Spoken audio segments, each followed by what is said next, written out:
Oh, there's people there. Okay, we are live. Hey, everybody. How's everybody going? How's everybody doing today? Good. So today, so we are joined by Greg Christopher, aka Chubby Funster, and we're going to be talking about all of his wonderful works and his design process and his YouTube channel and all of that good stuff. First, as usual, I am Roger. To my right is Jason, and below me is Stan Ducato, Troll Den Painting. And if Greg, I know you've got a lot of subscribers, but hey, if there's anybody that's on my channel that isn't subscribed to Greg's channel, please jump on. I think you'll love his content. He's got some awesome videos out there. Especially if you like the long form kind of deep dive stuff. Thank you. So we want to get to Greg. I know that's a big thing and everybody's going to have questions and stuff for him. First, I just want to go around and just talk about what gaming and stuff that we've done in the last week or so.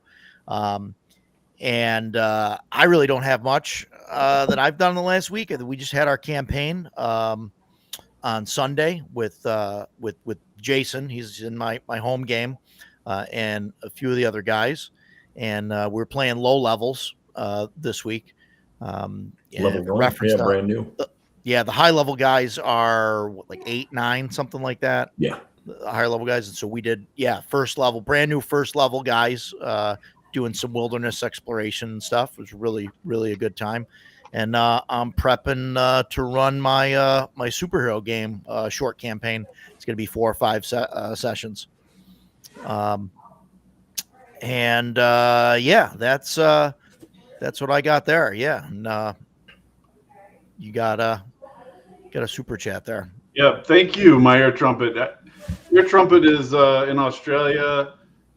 Big fan, long relationship, but going back on when I've been on Eric's show, Tin Car's show for a long time. Great guy. Thank you, buddy. Cool. Yeah. So Jason, what else have you been up to in gaming this week? Just your campaign, really. Spending money on things I don't need to buy and being happy that I'm doing it. That's what I'm doing. Yeah. Greg, what kind of gaming have you done? You've done your online. I've played 2 sessions in the past week. One, I GM'd them both. I didn't play, I guess, technically. One was Shadow Rim. That was a live play, I guess, a week and a day ago. This week, Mike, one of our players, is in Scotland on vacation, so we decided to just pass for a week. But they wanted to play a few sessions in Shadow Rim, which is my Skyrim adaptation into Shadow Dark. Sorry, my son was just playing Long Dark on our Xbox. Dark is very common in game names, I guess. Yeah. But yeah, it kind of tries to recreate that feel of being in Skyrim, and you can see on the live play, like, they are collecting ingredients and like testing to see how they work. And I'm hoping that within the next few sessions they'll have enough stuff they can start actually brewing potions.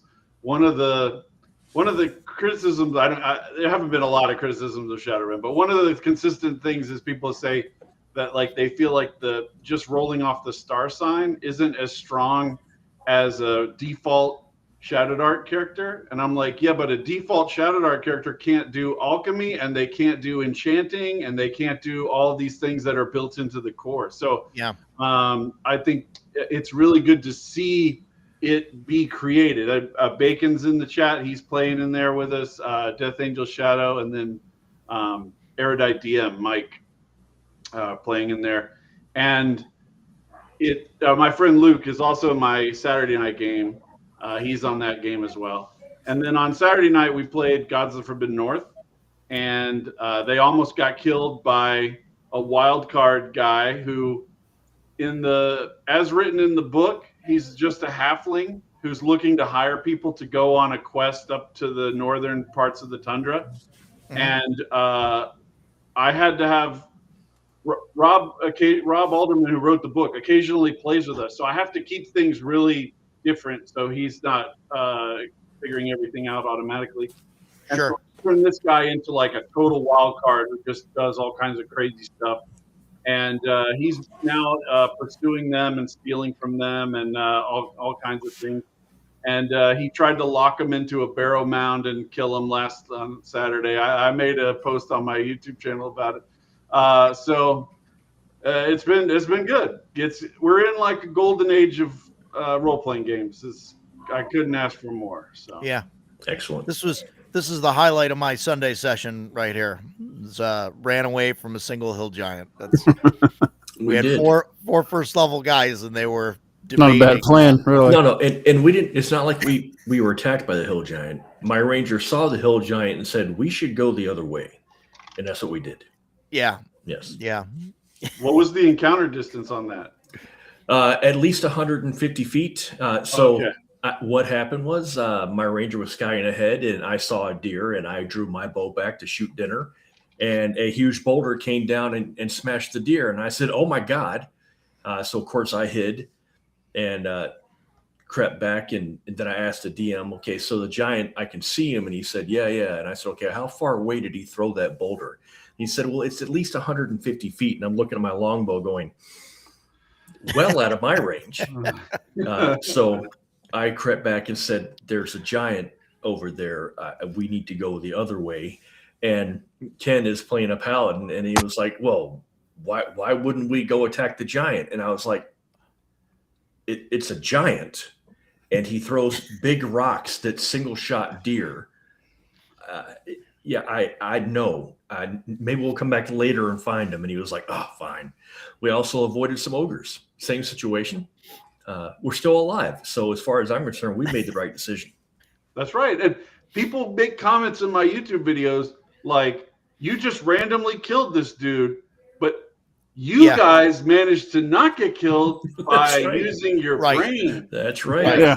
That's how it works. Later on in the evening, we saw 8 or so orcs, and my guy, his backstory, he has a hatred for orcs, so he was all like bloodthirsty on killing the orcs, and then the paladin was like, "Well, there's 8 of them," and I was like, "I think we can take them." And he said, "Well, you didn't want to attack the one hill giant," and I was like, "The orcs cannot one-shot me. I know what they're using." However, to be fair, they did one-shot the paladin. It was hilarious. Yeah. But he survived it. Only brought him to 0. Only unconscious. Yes, with one shot. And I was like, "Ooh, so, I'm going to have a hard time explaining that one to him." Yeah. But we survived. We killed them all. It was the only character with healing got taken out. But, Yes. Whoops. Yeah. And it doesn't help. I wanted to text Stan, but I don't. I try not to pick up my phone during the game. It was another night where I could not roll over. Oh 5. God! And then finally, once we started fighting the orcs, finally my dice warmed up and I started hitting the orcs. But I couldn't track worth of crap on Sunday. Boy, that was irritating. I have a player in my game who can't roll a d6. We use d6 init, and his initiative is always 1 or 2. It's amazing. Like it's so irritating. It's like his d20 rolls are totally fine, but as soon as it turns into that 6, it's like, how about I go last every single time? Yeah, it's brutal.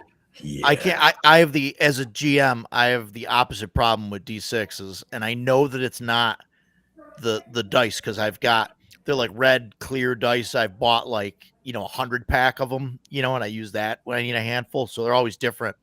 And man, I roll those for damage, and I get 5s and 6s all day on them. Yeah. Against players. Yeah, and it's just crazy. It's just what happens, Yeah.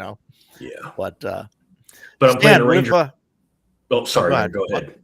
I'm so happy to be playing a Ranger. It's always my preferred class. I told Roger the other day we were getting dinner at one of the local delis, and I was like, man, I'm telling you, the second I retired Yohai, my cleric, I was like, the weight of the world left my shoulders. I'm having fun playing again because I don't have to worry about keeping the rest of the party alive. Love it. Yeah. Edgelord is still wants to play Skyrim at CNY. Heck yeah, man. So absolutely. Jason's got the Skyrim board game, and it takes a little bit to set up and play it. We played it a couple times. Yeah. And he's going to bring it to CNY. We'll try and play it maybe Thursday night or something. Yeah, I'll set it up beforehand and throw a sheet on it so we can just start playing. Absolutely. So, Stan, what have you been up to this week? I got a couple games in. My Thursday night group, we were playing DCC, set in Lankmar. So we finished up the adventure we were on, Mass of Lankmar. That was really good. Somehow we all survived because our dice rolls were freaking atrocious.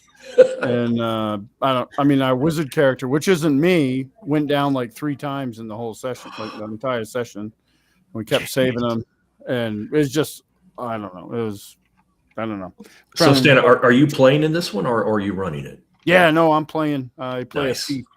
Nice. And my friend Chris, who's sometimes in the comments, he's running it. Real good game master. Excellent. What happened with that was I was cleaning house and I had extra Lankmar novels and I gave them to him, and he had never read them, but he likes to read. So he read them and he was like, "Oh, this is really cool. I like this." Yeah. And then he was at the game store and he was like, he saw the DCC box set and he's like, "Well, that's got to be the same thing." Of course. And then he bought it and here we are. So Nice. Yeah, it was really good though. It was fun. We're going to do another adventure, I think. Excuse me. I think he said it was a shorter one, but we only really played, that was only took us like 3 sessions really, because we did do a funnel, which DCC Lankmar doesn't really do, but we wanted to do it to have the experience. And then it only really took 3 sessions to sort that out. And so we're going to do another one. I don't know how long it'll take, but it was a lot of fun. And then on Saturday, I play in a monthly Dragonbane game that's run by my friend Brian. We're using the Mega Dungeon Ave Nox, which is a system neutral Mega Dungeon. So we played that, reached the 3rd level of the dungeon, and dropped right into the middle of a huge friggin' shit show of a cult. And he had us roll randomly. We were the ones that determined what were there with our dice rolls, and we made the worst possible rolls we could have, because that place was chock-a-block full of people, and it's the biggest battle I've ever been in Dragonbane. I've played a lot of Dragonbane. By sheer number of combatants, like it was just like 20 plus, and they just kept coming. Wow. And yeah, we somehow all survived that, although there was touch and go there for a bit. And but yeah, that was my gaming for the week. It was a good week. Nice. I should do that. I should have the players roll on the random encounter tables. Let them do it, and then I have to do it every time because it cleans my soul. So it's not. Yeah. I didn't roll that. Double 0. That was you. Yeah. We started off with 4 cultists praying at an altar, and then there was an amphitheater that was full of them watching a play. They came out to join the festivities. And then one of them, when we started to turn that tide a little bit, ran off, and he came back with more. And then these other guys that were even tougher.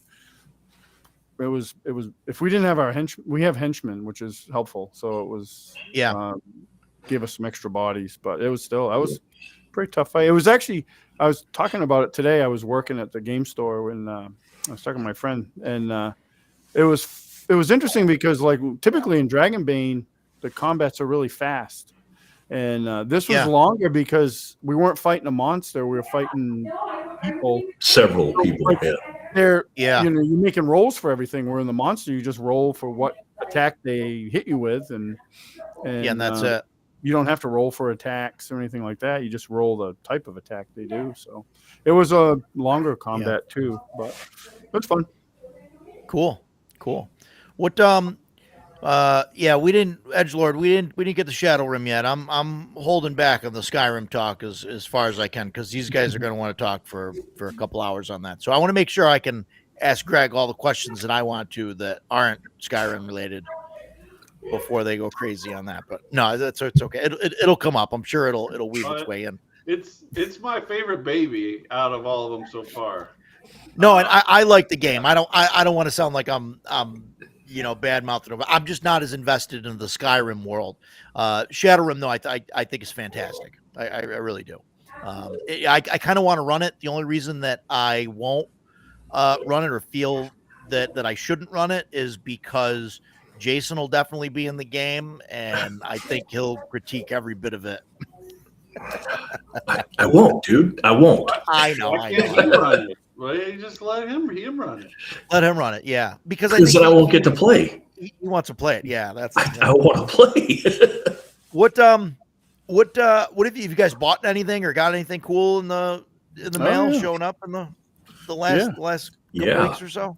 What do you I know Jason wants to talk about is Stan and I were talking about Skyrim for like half an hour before the show started last week, and he was talking about, because it was Black Friday, so he was like, yeah, you got to check this and this, and so I went to Bethesda website. A statue that I've been eyeballing for a long time went on sale like 1/3 the cost, so I got that. It should be here tomorrow, I think, so I will show it off next week as soon as I get it. And I got this. Of Bella? No, it's the diorama of Molag Bal and the 3 adventurers around him. Oh, okay. Oh, I gotta check that out. Hey, so I got this. Wow. Oh, look at that. Oh yeah, that's the book, right? Yeah. So pop this thing open. It's 3 volumes. You know, when you're playing Skyrim and you're walking around and you find the random books laying around? Every single book in the game is in this. Wow. Yeah. Every single one. And so you can find some art here for you guys. Oh, that's really nice. Yeah. That's cool. The art's great. Man, I was so excited when I saw this. So I got that. Yeah. That's cool. Yes. Yeah, so that's my nerd stuff going on. But I'm looking forward to getting that statue, and I am very. I gotta check that out. I haven't seen that. Is the statue? It's all painted and everything. Oh yeah, painted, yeah. You know, it's similar to the stuff that's back there. The statue on the far right, over towards the corner, that's one of the gods that came out for the Miramore expansion on ESO. I just forgot her name. It starts with an I. That's from Bethesda. The Molag Bal statue in the center is from the collector's edition. I've been playing ESO since beta, so that's from the collector's edition ESO. And then that's the female dragonborn. I think I may have gotten that from ThinkGeek. And the dragon is from the collector's edition of Skyrim that I got way long time ago. Yeah. And like I said last week, I would have more Skyrim stuff if they made more Skyrim stuff. They don't make a whole lot. There was this, I think she's still around. There was this woman that I followed first on Instagram and then on Etsy, and she made replicas of the daggers. Yeah. And I wanted the whole collection. Like, they were just awesome. Like, I think she was from France or somewhere. You know, but she did great work. She actually made a dragon sword. She only made one because it was a lot of work, but it was pretty. They were pretty awesome. I see stuff like that, and I'm always interested in it. I really like the statues. Like, if we ever talk about a Fallout RPG, I will surround myself with all my Fallout stuff. I'm a bigger Fallout fan than I am Skyrim, so that tells you how big of a Fallout fan I am. It's a close one for me. But I see stuff like that. Like you specifically mentioned Etsy. It's such a crapshoot for me. You know, I'm like, okay, this looks good. I'm going to spend $100 on this thing, and you get it, and it's like, oh, what did I buy? You know, and so if it's on the Bethesda official website, then I'm like, okay, this is good. I'm going to get it. I've never been disappointed by anything I bought from them. So that's what I'm just going to stick with. That's cool. Yeah. Cool. Greg, you pick up anything recently? In the interest of getting things done, I have not been buying a lot of new things lately. Yeah. There's a few little I like little video game that is like a $5 or $10 indie game that I can play for a little bit and then I can put away. That's the thing. Yeah. If I'm like I'm going to start a new Fallout 4 campaign, that's committing to another 120 hours of Yep, whatever. Yes. sure is. And people Yep. were like, "Well, you could buy this, equally large game that you don't have." I'm like, "No, I can't do that either because then I will not get these books written. I won't get these videos made. I won't get this stuff done." Yeah. Yep. So And we want you to keep writing books. Making stuff. Yeah. My most recent gaming purchase was a $4 expansion to a little Steam game called Drop Duchy, which is fucking awesome. It is like Tetris, but the pieces are pieces of land that you build like a little duchy out of, and you get points based on like how the pieces and the buildings fit together. Like, oh, it's so good. And I can play it for 30 minutes, and then I can say, Right. and now we have other things to do. And then I walk away. Right. Yeah. That was, and then that's kind of my problem with like the video game stuff now.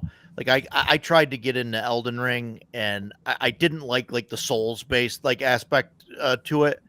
But man, like you go in and you're like, okay, I'm gonna do this one quest.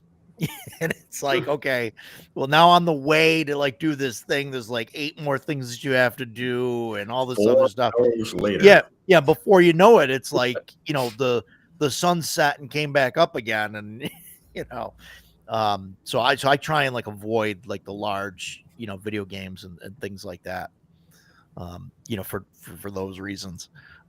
Ken is going to run, locally, he's going to run a Fallout game with Ashes Without Number. Mm-hmm. So planning on doing that sometime soon. Well, I hope anyway. I was pulling this up. I just found it. Let me screen share this for Jason. Yeah.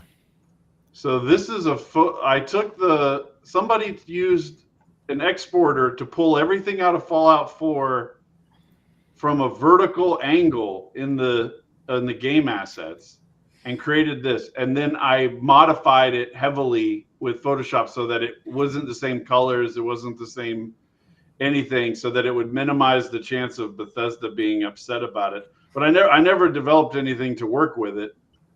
But, you could run. That's the map though. That's Boston. Yeah.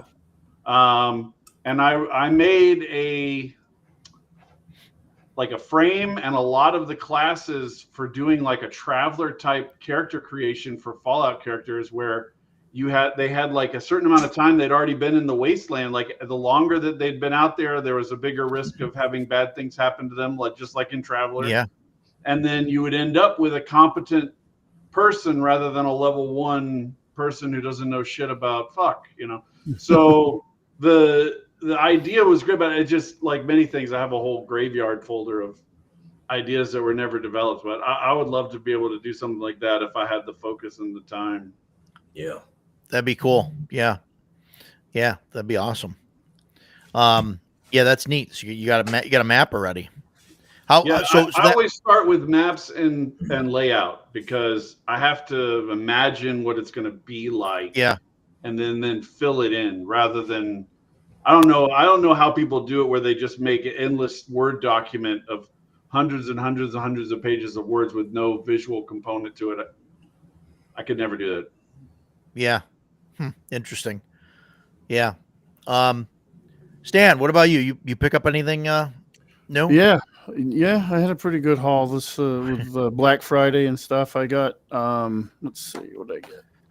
I got a couple of these from Free League. I got some Barham stuff. I did too. I totally forgot about that. Oh boy, Barham stuff is on sale. So the only time I buy it, some Barham stuff, is when it's on sale, because I haven't got around to running it yet. Yeah, I got it because you told me that it was on sale, and I was like, I should go check it out. Yeah. And dude, it was like getting free books. So I was like, oh my god. Yeah, it was that's how it happens. It was a good totally deal. Forgot, sitting right back there. I got this is a horrible visual, but this is actually the new Elder Scroll Call to Arms giant. Okay. So I got one of those that I'll paint up. Probably use as a Firbolg or something in my game because it's scale wise a little different. What else? Oh, got my copy of this. Yes. Oh, nice. Yeah. I was shocked that it came as fast as it did. But you would put a post up, Greg, about if you order now, it'll be in by a lot Christmas. of people ordered it on that day. Yeah, I did order it on that day, and it came in. I was Cool. super pumped. I didn't think I'd have it in time to even get a chance to glance at it before tonight, which was great. It was my birthday Saturday, so my son got me some miniatures. Oh, nice. Got me some of these. Age of Sigmar. Yep. stuff? Yeah. Do you play Warhammer or you just use the Nah. miniatures? I just use the miniatures. Cool. Although this is a different topic, but I will be playing some Warhammer after a conversation I had today. What else did I get? Oh boy. Oh, today actually I got I like the Paizo graphic novels, so I get all the Pathfinder ones.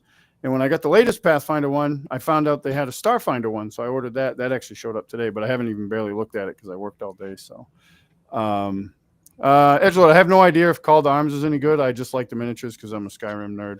Yep. My son bought them and painted them for the same reason. Yeah, I just paint them because they're wicked cool. And, Yeah, I wish that I had kept because I got rid of mine at Rogers Con. Call to Arms is it's the same level of good as the Fallout Wasteland Warfare. So if you like miniature combat, it's good. It's certainly well produced. The miniatures are a little frustrating sometimes. Yep. Their quality is not top tier, but they're certainly usable. The rules are not difficult, but I don't do verses. So I got it. I was like, hey, Roger, we should take a look at this. And then I read it and I was like, I don't want to play this. I don't want to fight Roger. I want to fight with Roger against the skirmish game. Yeah. So the versus thing is just not for me. If it is for you, certainly check it out. Just get the starter set and go to town with it. Yeah. The Trench Crusade definitely looks cool. Yeah. It's all, I think they have a miniatures line now, but it's all miniatures. Yeah, they do. They do, but you can use anything. Yeah, you use anything you want, which is great. Try doing that with Warhammer. I usually use the miniatures in like my RPGs and stuff. But when I got into miniatures, really got into them and stuff years ago, the one game I've always wanted to play is Mordheim. And one of my bucket list things is to build a Mordheim board. I just love the aesthetic of it. And they just started running it at Crossroad Games, my local game store. And unfortunately, it's typically in a day it's a Saturday. Saturdays are bad for me because I'm usually gaming 3 Saturdays out of the month. So I don't really, unless it falls on the open day, I won't be able to do it. But one of the guys there, hooked up with him today while I was working there, and he's going to show me. So after the holidays, we're going to play. So I'm going to get a chance to finally use, because I have the game. I dug out my rule book when I got home tonight. So I'm going to paint up my warband and play some Mordheim and maybe get off my ass and make my board, which I'd use in a role-playing game too. But sure. Cool. Well, double purpose. I mean, all that stuff you can use. Yeah. All my stuff is, I don't usually use anything that I can't use again. If I make it or paint it or whatever, it gets used a lot, typically. Yeah, cool. Well, you guys know I have a problem with Kickstarter. If you've got a love-hate relationship, not you. With stuff they just I think today Dynamite launched the Thundercats RPG. Dynamite the comic book guys. Yeah, Green Hornet and all that. Okay. I impulse backed it. And I don't know. Because Thundercats is that was one of the cartoons that my brother loved the Thundercats. I was not a Thundercats guy. No, but it's a 5e based system, and so I don't know. Anyway. Well, does everybody play as Snarf? Yeah, I don't know. I don't know. I don't know how it's going to be set up. It might be good. I don't know. We'll see how it is. Yeah, of course I did. Yeah. Well, I have a problem. But speaking of 80s '80s cartoons that they turned into RPGs. I got this. This showed up. This is a reprint of the Palladium RPG. Yeah, the hardback collector's edition from Very a while nice. ago. I got the nice, the hardback collector's edition and the adventure guide and stuff. Really great. Cool. Yeah. It does. Yeah. It's really cool. They got the so that's the cover of the core book, and then that's cool. And then there's the Transdimensional Adventures book. Does it use the same system as Rifts and the Palladium RPG? Yeah. It's all repeatedly told me that you don't like. Yeah, but the TMNT one, see the here we go. The TMNT one is self-contained, and so like if you were gonna play the TMNT game, you like have that, and it's by itself, and it's only got a list of like the skills and stuff that are there, and the book is really thin. I mean, that book is thick, but the original book is only, it's got to be under 200 pages, and it's thin, and there's not a whole lot in there. Whereas with Rifts or Palladium, there's 40 books, and they all got different skills, and they all got different stuff. You have to use them, and they don't all have skills. That is not correct. I will defend Palladium to the hilts, man. You know that. You can easily play Rifts with the Rifts core rulebook. You can easily play Palladium with the Palladium core rulebook. You don't need those expansions. Just because they're available doesn't mean you have to use them. Yeah, well, but that's not available to somebody under a Geas like he is. Right. Yeah. He feels compelled to buy. He was hit by a genie when he was a kid, and he was told, buy it all. Yeah. Self-contained, yeah. I mean, yeah. It's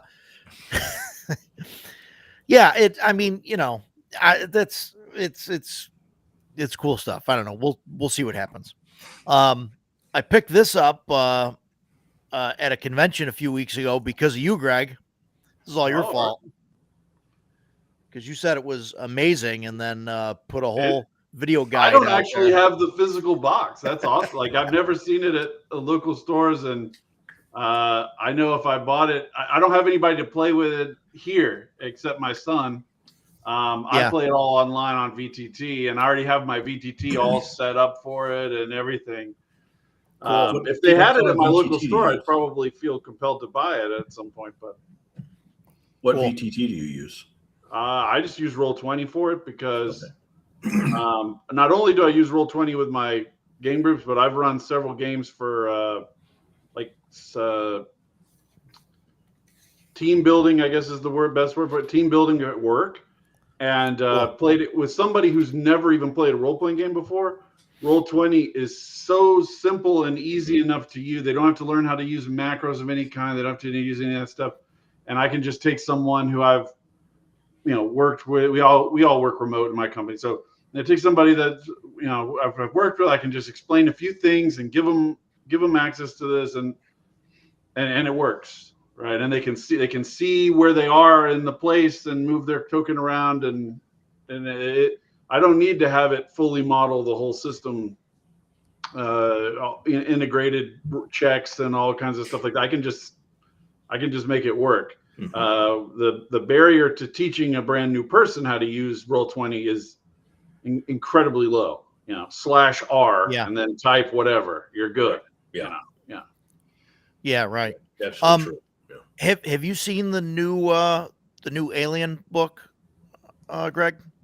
I haven't, because of all the videos and Chubby Funstering I've been doing.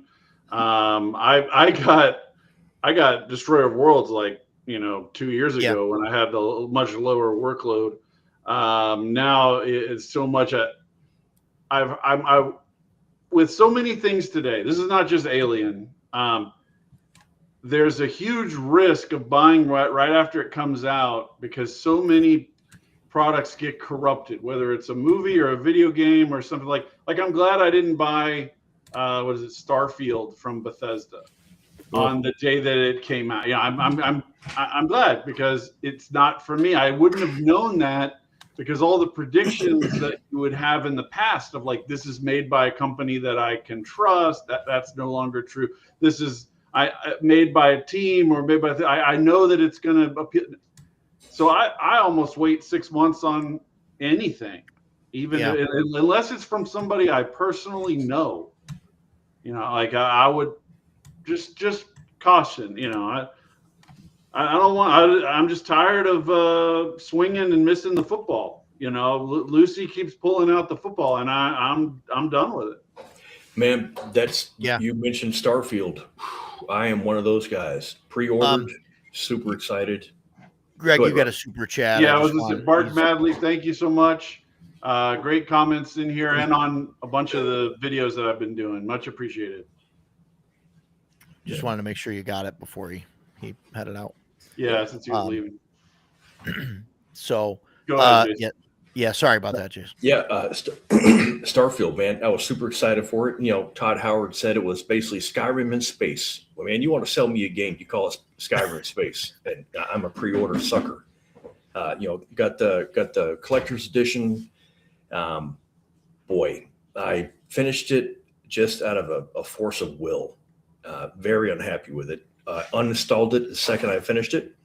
A year later, the DLC came out, and I was like, man, why did I stop playing Starfield? I honestly could not remember. Installed it again, started playing the DLC. Half an hour into the DLC, I was like, that's why I stopped playing Starfield. Uninstalled it, have never looked at it again. And, keep it on with Bethesda. They just released the Fallout 4 Anniversary Edition. Hot garbage. Broke my game on my Xbox and my PC, uninstalled both, got refunds. I will not do it again. Oh, I was furious with that stuff. Now, I still love Fallout 4. A lot of people are like, if it's not New Vegas, I don't want to play it. Okay, I wasn't keen on Fallout 4 when it first came out. I didn't like the departure from the other stuff, from 3 in New Vegas. It's still a very good game, and I play Fallout 76. I play it every single night. So, still a big fan. Just Bethesda really pisses me off sometimes. I've only really ever played Fallout 4. I haven't played. New Vegas is so good; it's unreal. I'll have to try that one. I like Fallout 4. So. And 3 is good. Everybody when New Vegas came out, everybody kind of forgot about 3. But man, I loved Fallout 3. I thought it was for me. It was a great modern sequel to Fallout 1 and 2. I love it. I think 3 is wonderful.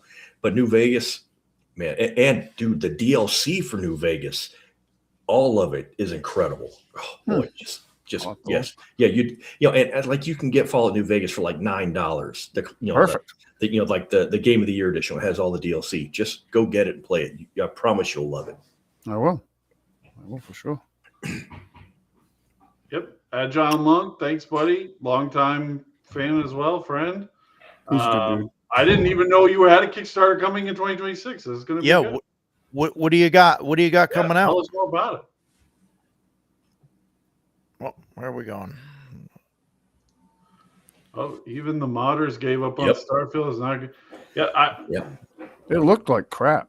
Yeah, in fact, the modder community released a statement together, and it was, quote, "The game is trash, and we are not going to mod this." Oof. Yeah. There was a time when I would buy any Star Wars video game, period. Just as soon as it came out, Star Wars video game, I'm buying that. That day is long gone now. Yeah. Did you play the MMO, the Old Republic? No. The only MMO that I've ever really gotten into was World of Tanks. Which, wow. Yeah. I thought you were going to say World of Warcraft. There's one reason it's fantastic. This is in my opinion, the key green flag for a MMO. Arnold Schwarzenegger plays it. The average age of the average player. So the average age of World of Tanks players is like 35 compared to like 21 or 18 for some of these other ones. Yeah. And so you would actually get pretty reasonable people that were part of playing the game. That's cool. World of Tanks also taught me an enormous amount about wargaming because the way that they model detection radiuses is inspired in that it's calculating what is between each tank and each other tank and determining whether the sight can penetrate through enough bushes or whatever to see whatever it is. So you can have a little light tank get way up into position, hiding behind a bush, and it can see everybody, but they can't see it because it's concealed and tiny and small. And like it totally changes how I feel about how Mech Warrior should play, or BattleTech from a tabletop perspective. You know, how these things should work, how sight lines should work. There's a lot of games where they just figured out just one mechanic, and you're like, "Ooh, that's really good." They captured something with that. That's cool. That's awesome. Agile, yeah. If you want to put something in the chat, I don't think you could post a link, but if you want to tell us, the name of your company or something like that, go ahead. Drop and that stuff. Is it going to be on actual Kickstarter or a different crowdfunding? Yeah. Video game disappointing. Why a tabletop RPG? No, yeah. I used to be a modder, and I got tired of modding and spending your time writing and creating something that would then eventually become obsolete, and I would have no control over it anyway. So I figure if I'm going to put the same amount of level of coming up with ideas and putting them into a thing, and I should be doing it in text and own it. That's great. We're talking about the age in video games, and today this happened to come up. So my daughter's 12, she'll be 13 in March, and she got a thing from Roblox today, and Roblox now, because they've gotten in trouble or whatever, because there's a bunch of people on there looking for kids and stuff. So now their new way of making sure that you're only talking to people your own age is you have to, if you want to chat with people, you have to allow it to take pictures of you. It takes a straight on picture and then to the left and to the right, and it uses AI to determine how old you are, and then it puts you in that age group for who you could talk to in the game. Oh, that couldn't possibly backfire. Oh my God. And it says we delete the photos after scanning and all that stuff. But I'm oh my God, are you kidding me? Like, this is ridiculous. So that's their way of solving the problem. Sheesh. I'm like, oh my God. Yeah. Wow. Crazy. There was I think it was Pennsylvania, maybe not Philadelphia, but somewhere in Pennsylvania where they had a school district that had all these laptops, and the laptops that kids were taking home with them. And so they put some kind of software on it to turn on the kid's camera randomly to see if they were using drugs or something, and then turn it off. God. And of course, instantly people were like, how could you not see the problem with turning on a kid's camera randomly in their room? Like, wow. Who would be stupid enough to approve that? Right. I don't know. I don't even understand. Right. Oh my God. That's just there's so many things that can go wrong there. Jeez. That's nuts. Yeah, that's crazy. The reason I want to back up a little bit, because there was something I want to touch on. The Alien thing. The reason I asked about the new version of Alien is I got it. I got the new version of it, and I don't. That was 20 minutes ago. I don't like the aesthetics of it. I was just wondering what you thought of it. So if you ever pick it up, I haven't looked at the art except for the cover. The art's fine. The original one, not totally original, but whatever the one is that's the Free League version. That has just been fantastic the whole time. So you're saying they changed it. Yeah. So so originally the book was a matte black finish. Yeah. The cover, which was fantastic. And then all the pages inside were, dark with light colored print.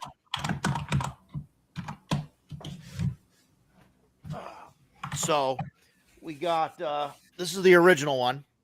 Yeah. Beautiful. Yeah. And that's a great book. And so, and you've got, everything inside is like this. It's all dark with lighter print and stuff. Well, and that's the original one, right? That's the original. Yeah, that's the original. The new one, they went white with a green text. Oh, it's going to be hard to read.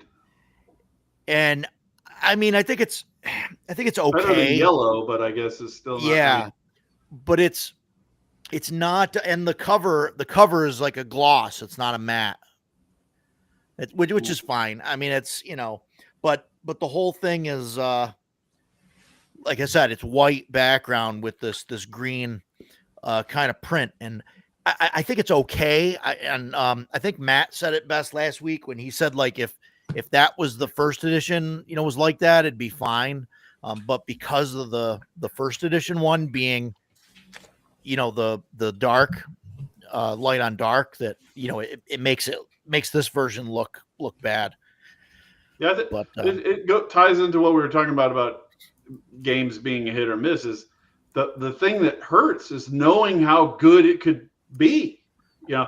Knowing that they could have, after the success of New Vegas, that they could have just paid a small team, 5 guys, whatever, to just make game after game after game after game using that engine, covering huge amounts of territory, covering all that stuff. They could have easily done that, but as minimal of an investment that is, they would rather have rolled whatever that money was into developing the next big flashy thing that doesn't have the substance that people want. Every game seems to be getting worse in that respect over time. Whatever the franchise is, it starts out as being some incredible thing, and then it just erodes away until you're like, well, that's not even a thing for me anymore.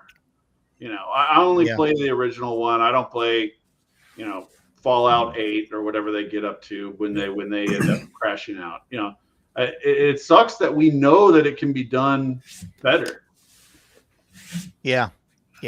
I can't I can't do the time, like and we mentioned that earlier, but like you look at some of these games and they're all like got 40 hours of gameplay with extra time. I just don't have time commitment. Yeah.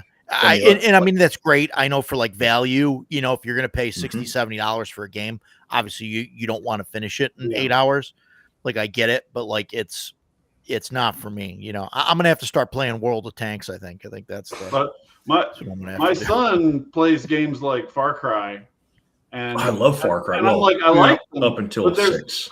It's bizarre to say things like this. There's only 60 hours of my entertainment there. Whereas I can play a lot of games for 1,000 hours. So why would I choose to spend the money? I have limited resource. I'm not going to put on that. Like, as good as that game might look for 60 hours, is it going to deliver over the long haul? I wouldn't have thought this when I first got it because it took a lot of expansions to make it great. But Civ 6 has more gameplay hours for me than any other video game ever, probably like 2,500, 3,000 hours. And the amount of money that I put in is maybe 150, 200 bucks. Yeah. So the cost per hour is incredible. I feel that way. Civilization, big fan of Civilization. Most of Sid Meier's games are incredible. I still play 4. 4 is my go-to. 4 is great. I really like 5, and then like they kept adding stuff to it. Like, it's got more and more complicated now. It's like, okay, I want to simulate that I'm running a country. I don't want to run a country, and so I just uninstalled 5. I didn't want to play it anymore. And when 6 came out, it got slammed. Like, everybody was dogpiling. Critics and players were like, "This is garbage. Why is Genghis Khan in Paris, France?" It was things like that. And I was like, I don't. 6 is the new one. This. Yeah, that's the newest one. 7 is the newest one. Oh, okay. I'm sorry. Okay. 7 is new. Okay, then it's 5. Like, I'm sorry. Many it's 6. Games, I got tired of, so 5 is what I play. It comes out and for like a year it might suck. Yeah. And then they start adding in so many expansions that it eventually turns into just a really solid game because they've tweaked out. The community has given them enough feedback of like, don't do this, you need more of this or whatever. And you end up getting to where it's almost perfect. And then they're like, well, we've perfected this. Let's ruin it all by creating a brand new one that will go through another part of this cycle with. Yeah. Okay. So 7 is the latest one then. Yeah, and okay, that's the one that I was like, my understanding I'm not gonna is check it out. it's dog shit now. Yeah. Yeah. I stopped playing 6 because it got too complicated for me. 5 is my go-to. Oh, okay. But like I said, when they released Brave New World for 5, for me that was like peak Civilization. It was everything that I wanted it to do. Love it. Yeah. Sorry, go ahead, Roger. I know you're saying that. The way you describe that there, Greg, it reminds me of like the same way that that WotC handles like D&D, where they just I don't know if that was on purpose or 3.5 was great. Let's crap out 4 just and keep see adding stuff and adding stuff and adding stuff to it. In order to make it work for WotC, Sid Meier would have to go around and tell people to literally stop playing the previous edition. Yes. Maybe like make it so you could no longer buy the previous edition anywhere, and you could only buy this new edition. One of the things I talked about in my there's a video on my channel called Adventure Design 101, and I went through 4 different ways of designing an adventure that I think are the most common way. And one of them was basically the way that 4E does it. But I was like, if they had just introduced this as a new alternative way of doing things, it probably would have been fine. D&D tactics, and here's how it works. Yeah. Right? And you get a map that looks like a dungeon, but it's not really a dungeon. It's like 4 or 5 encounter areas that are connected, and you're supposed to run them as basically tactical combats through these areas.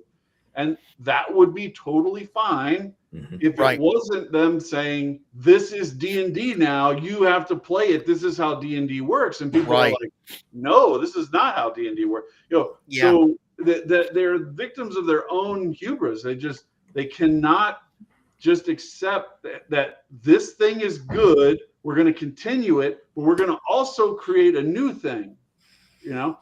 Somebody mentioned, Paul mentioned XCOM in the chat. They didn't say, we're releasing XCOM 2 and we're going to delete all copies of XCOM. And if you play XCOM 1, you're not a real XCOM player. Like, I don't know why they do this. It's just throwing money away. Yeah. Well, they think that's the way to push people into buying the new edition. I guess is bully them into it. Yep. This isn't real D&D unless you're playing the newest, unless you have the latest updates. I mean, I bet like they're jealous of some of the like the online gaming world where when you log in to go play Skyrim, it says, oh, you have to download this update. Like I think that Hasbro wishes they could, like when you open the books it says, oh, we gotta download the update for $4.99 or whatever. That's exactly what they want. Just crazy. They don't understand the role that the D&D the DM plays in the process. They think of it like it's just somebody who's running a raid team or something in an MMO. Like no, like this person is an integral part of how the game is experienced, and they totally devalue that person's contribution. And then when it doesn't work, they're like, well, what's going on? Why isn't it working? Well, because you aren't respecting the co-creator of the game with you, which is the DM. And so they create everything to screw over the DM. And then they're like, oh, we have a DM crisis. Like, well, yeah, of course. Yeah. You annihilated it. And that's probably a good lead in to talk about your channel, which I think you've done a fantastic job with a handful of modules to sit down and show people, hey, look, this is what's good. This is a good entry point. This is a good kind of progression to go through. And what made you like? Is it because that wasn't out there? Is that why you decided to start doing that? Or I'll tell you the real secret is that it's all for me. See, I want to write the best possible thing, right? So when it started with Gods of the Forbidden North, which I picked up at North Texas, and I met Rob in person, and we talked about. Started reading it, and I realized that he had gone the farthest that anybody I'd ever seen go in the direction I want to go. Right. So I was like, okay, so what is it about this product that speaks to me so much? So the first video I did that wasn't like a small number of views, Chubby Funster, this is how you do this thing in my game type of video, was a review of Gods of Forbidden North. And I said, this is why I think this thing is a 10 out of 10. Right. And I laid that all out. And then I was, going through that process. Okay, that made me realize that there's all this structure into the thing. So then I made a video about dungeon design. That's like, this is how I think dungeon design should work. And then I said, okay, well, how does that done in this module? And then I broke down individual modules. Someone mentioned King's Festival in the chat a little while ago. I broke down King's Festival. I was like, this is what it's like to run King's Festival. This is what it says in the book. And so many people want to offer their opinions on things, having just skimmed through a book and never run it, never read it really deeply, doesn't know anything. And so the mission for me is to get to the point where I can articulate to myself why this is so good, so that then when I make my own content, it will align with that, right? Because it's very hard to have self-awareness of your own writing at that level. It's just very difficult. So I think there's like a premise of, if you want to learn a particular thing, teach it to somebody else, because in the process of coming up with all the ways that you're going to explain it to this other person, you're solidifying it all in your own brain. And that's what I'm doing. So I'm not doing this for any, public or any particular idea. It's just, this is how I think it works. This is why this is mechanically what I think is happening when we play this game. And so, like, my most successful video so far was about cognitive load. And there's so many things that when I'm a GM, I wish I was doing better. And so I'm saying, like, why is it that I can't consistently do this thing? I want to do the thing. Why can't I accomplish this?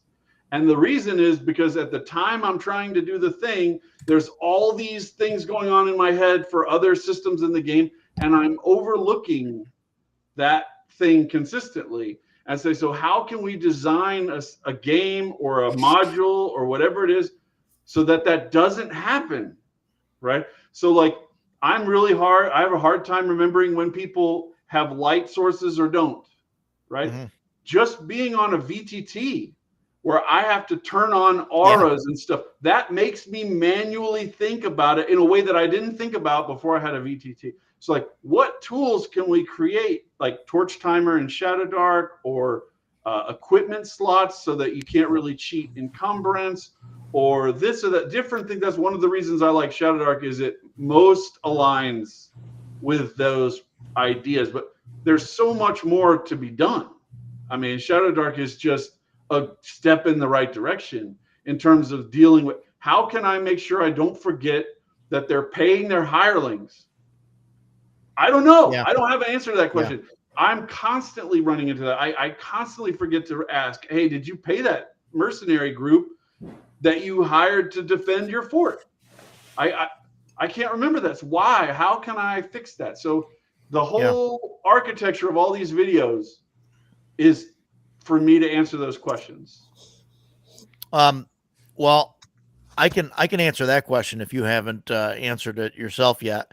But my game, I use the real world calendar in my game, and when the first of the month comes around in game, which is always near the first of the real month, I've got a player that tracks all of that stuff, and that's when all the mercenaries get paid and all the payouts happen and all the things happen. So it all happens all at once. We do all that math, in a 10-minute thing, instead of like trying to do it, every week or whatever in game, but that's how we do it. I don't know if that's the right way to do it, but I bet you I'll figure out some way to screw that up.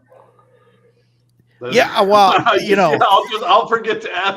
It'll be the 5th, and I'll be like, oh crap, I forgot to ask you guys about that on the 1st. Yeah.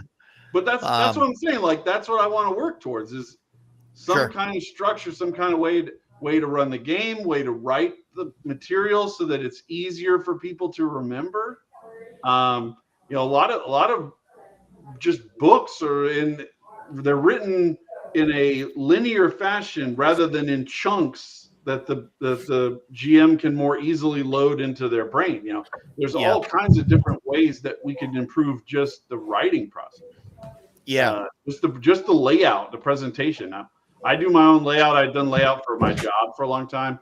And so to me, when I see, I pick up a menu at a restaurant, and yes, there's food listed on it, but my first thing is I'm looking at all of the columns and the way that the headers are working and everything like that. That's just because I've done layout for a certain amount of time. Mm-hmm. How many people in role-playing games think about the layout? Mostly they think about writing or stat blocks or whatever. They just don't think about it. So there's so many ways we can improve. Sure. Yeah. And like you've done a lot of different videos on stuff, and I want to talk about some of them. But Forbidden North, that's something that I think I want to run. At some point, it does seem like it's pretty amazing, and then watching your videos on it just makes me want to do that more. And the third book is almost out. He's finished it and sent it to layout. Okay. So it should be available in the spring at some point. Okay, cool. I just reshared a post from him today where he said he finally did the last part. Like he had been sending it in chunks to lay out, as things got solidified, and he said he's done the last one now. And this is all the underworld? No. So the first volume one is the surface world. Volume 2 is the underworld, which is the same size map. Like, so I think it's it's like a 20 by 30 hex map for the surface, and the underworld is a 20 by 30 hex map that perfectly lines up underneath it. And then volume 3 is the mega dungeon castle that goes between both. So on the surface, it's just a castle. In the underworld, it's this huge sprawling complex that's underneath there. Cool. And what system does this use? OSE. Okay. So OSE. And so when you're running it, you're using OSE? I made a game called Ambition and Avarice, and it was very much mechanically made to interact with all the old school. Labyrinth Lord was the dominant game at the time back then, but it would have worked with Osric or OSE or anything like that. And then it was totally fine when they were level 1. When they started going up levels, power balancing between systems became. I was already struggling enough with just running the thing. I was like, I just can't do this kind of on the fly translation of spells into other spells and stuff like that. I'm like, let's just go to OSE. So we just converted the characters to OSE. But we've been running at OSE for 15 sessions now, probably. Yeah. There is a lot of Shadow Dark specific stuff out there.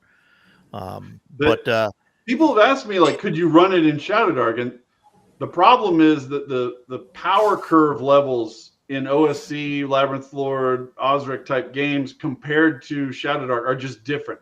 There's a really long progression from first to much higher than 10th level in a lot of cases, and it just does not. It doesn't go 1-to-1. So you end up. It's okay for a while, and then it just stops being mathematically comparable, and the GM is going to be game designing. I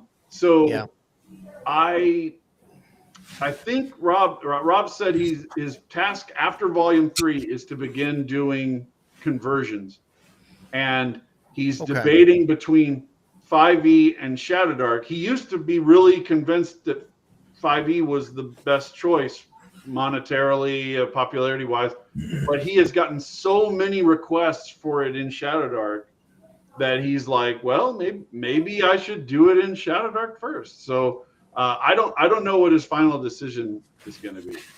To answer Dan real quick, OSE Advanced. Yeah. And Edgelord, I have run Shadow Sun, but not in over a year. I've just been doing other stuff.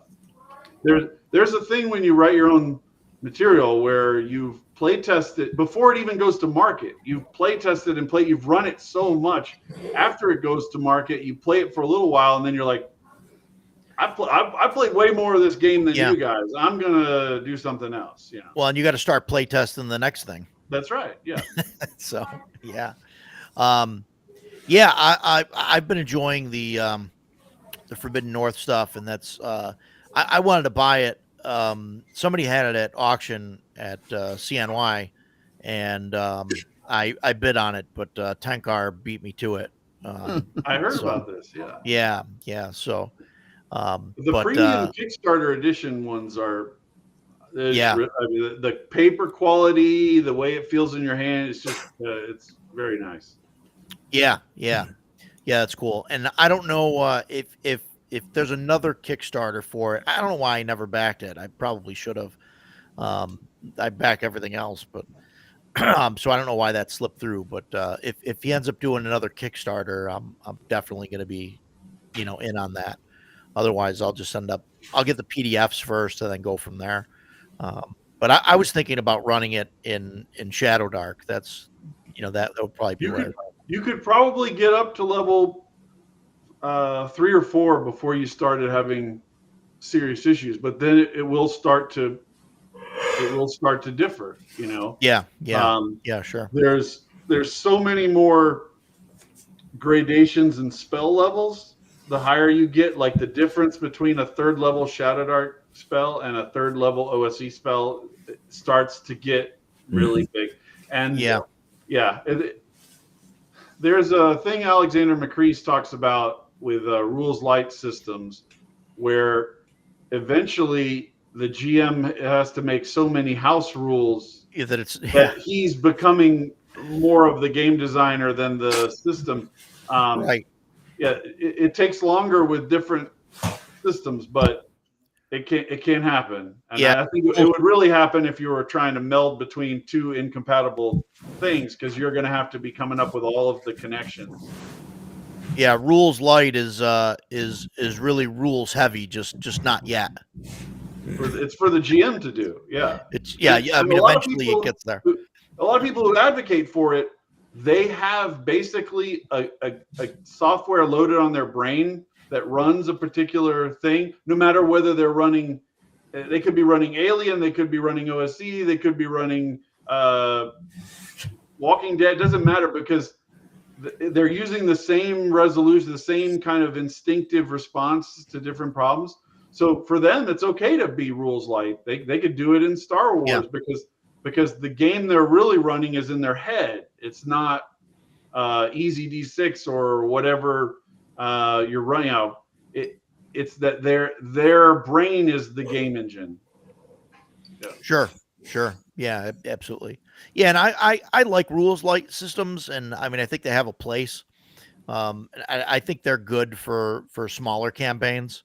I think after you get past 5 to 10 sessions, that's when you start to get bogged down by having to have all these rulings end up piling up, and you end up having to adjudicate so much. So and I think that's where a lot of the a lot of people have moved to Shadow Dark, where it has enough on there where you can run a long form campaign with it. And, it has enough rules on there, but it's light enough. It's kind of that perfect kind of right in the middle.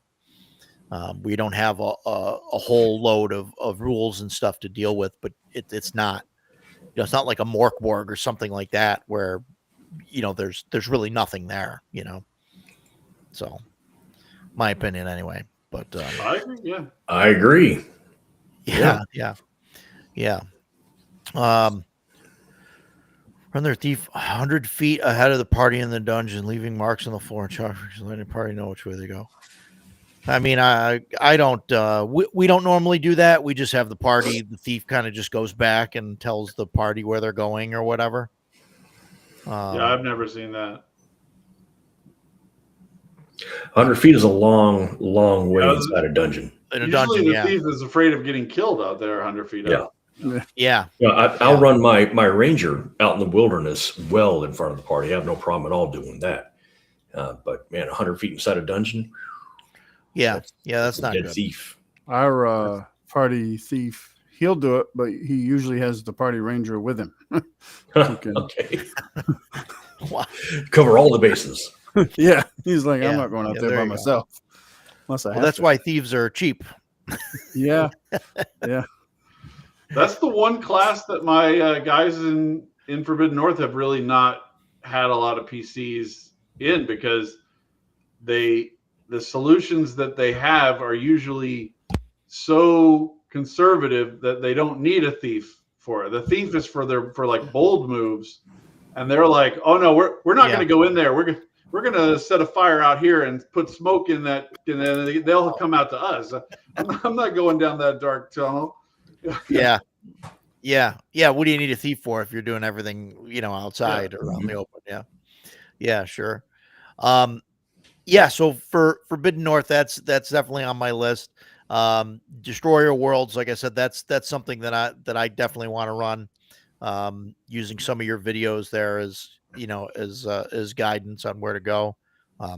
What do you think? There's so much going on in Destroyer Worlds. It's the ideas in the module are fantastic. The hard thing is remembering when to deploy them all as you're running it. That's why I said, like, I made like the list in just a text file of like all the things that I needed to accomplish in this particular frame. And then I wouldn't forget one because I could just go down and knock them off. But if I was trying to run that at a table physically without a reference like that, it would be it's very hard, because it goes to, I'm not picking on Alien here. This is very common. I see it in you can see it in tons of my videos where they'll put information that in any particular moment, the GM needs this amount of information, and it's on 4 different pages. And it's like, why would you do that? Why would you write it that way? But it makes sense to write it that way in a narrative literature sense, because you're discussing this one item in this other chapter where it makes sense, it fits with everything that's in that chapter, and then you're discussing the second item in a different chapter where it fits with that information. But that's not how the game is. The game is all of those things intersecting at one time, so you can't have all those things up referenced at the same time, and it's very challenging. I watched some of your Curse of Strahd videos, and the Curse of Strahd, I ran that in I used Hyperborea to run it. And that was probably a good choice. It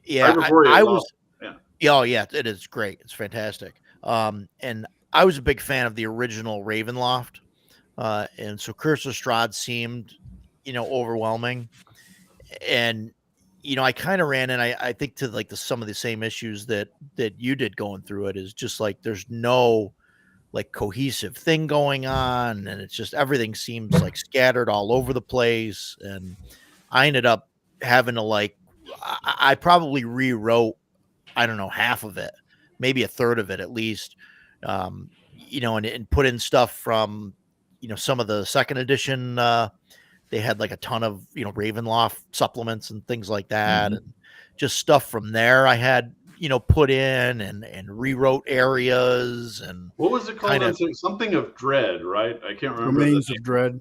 Yeah, the Domains of Dread. Yeah. And that's where they tried to make it seem like, okay, Ravenloft is just a prison for Strahd, and then there's another plane that's a prison for somebody else, and all of that. And this is 5th edition, right? Yeah. Well, Curse of Strahd was 5th edition. Domains of Dread is from 2nd edition. Okay. Yeah. I think the fundamental problem with Curse of Strahd is, and I picked it because it was hailed by so many people as like the best 5e module, and a friend of mine told me that one of the ways that he determined popularity was looking at what the paid GMs were offering.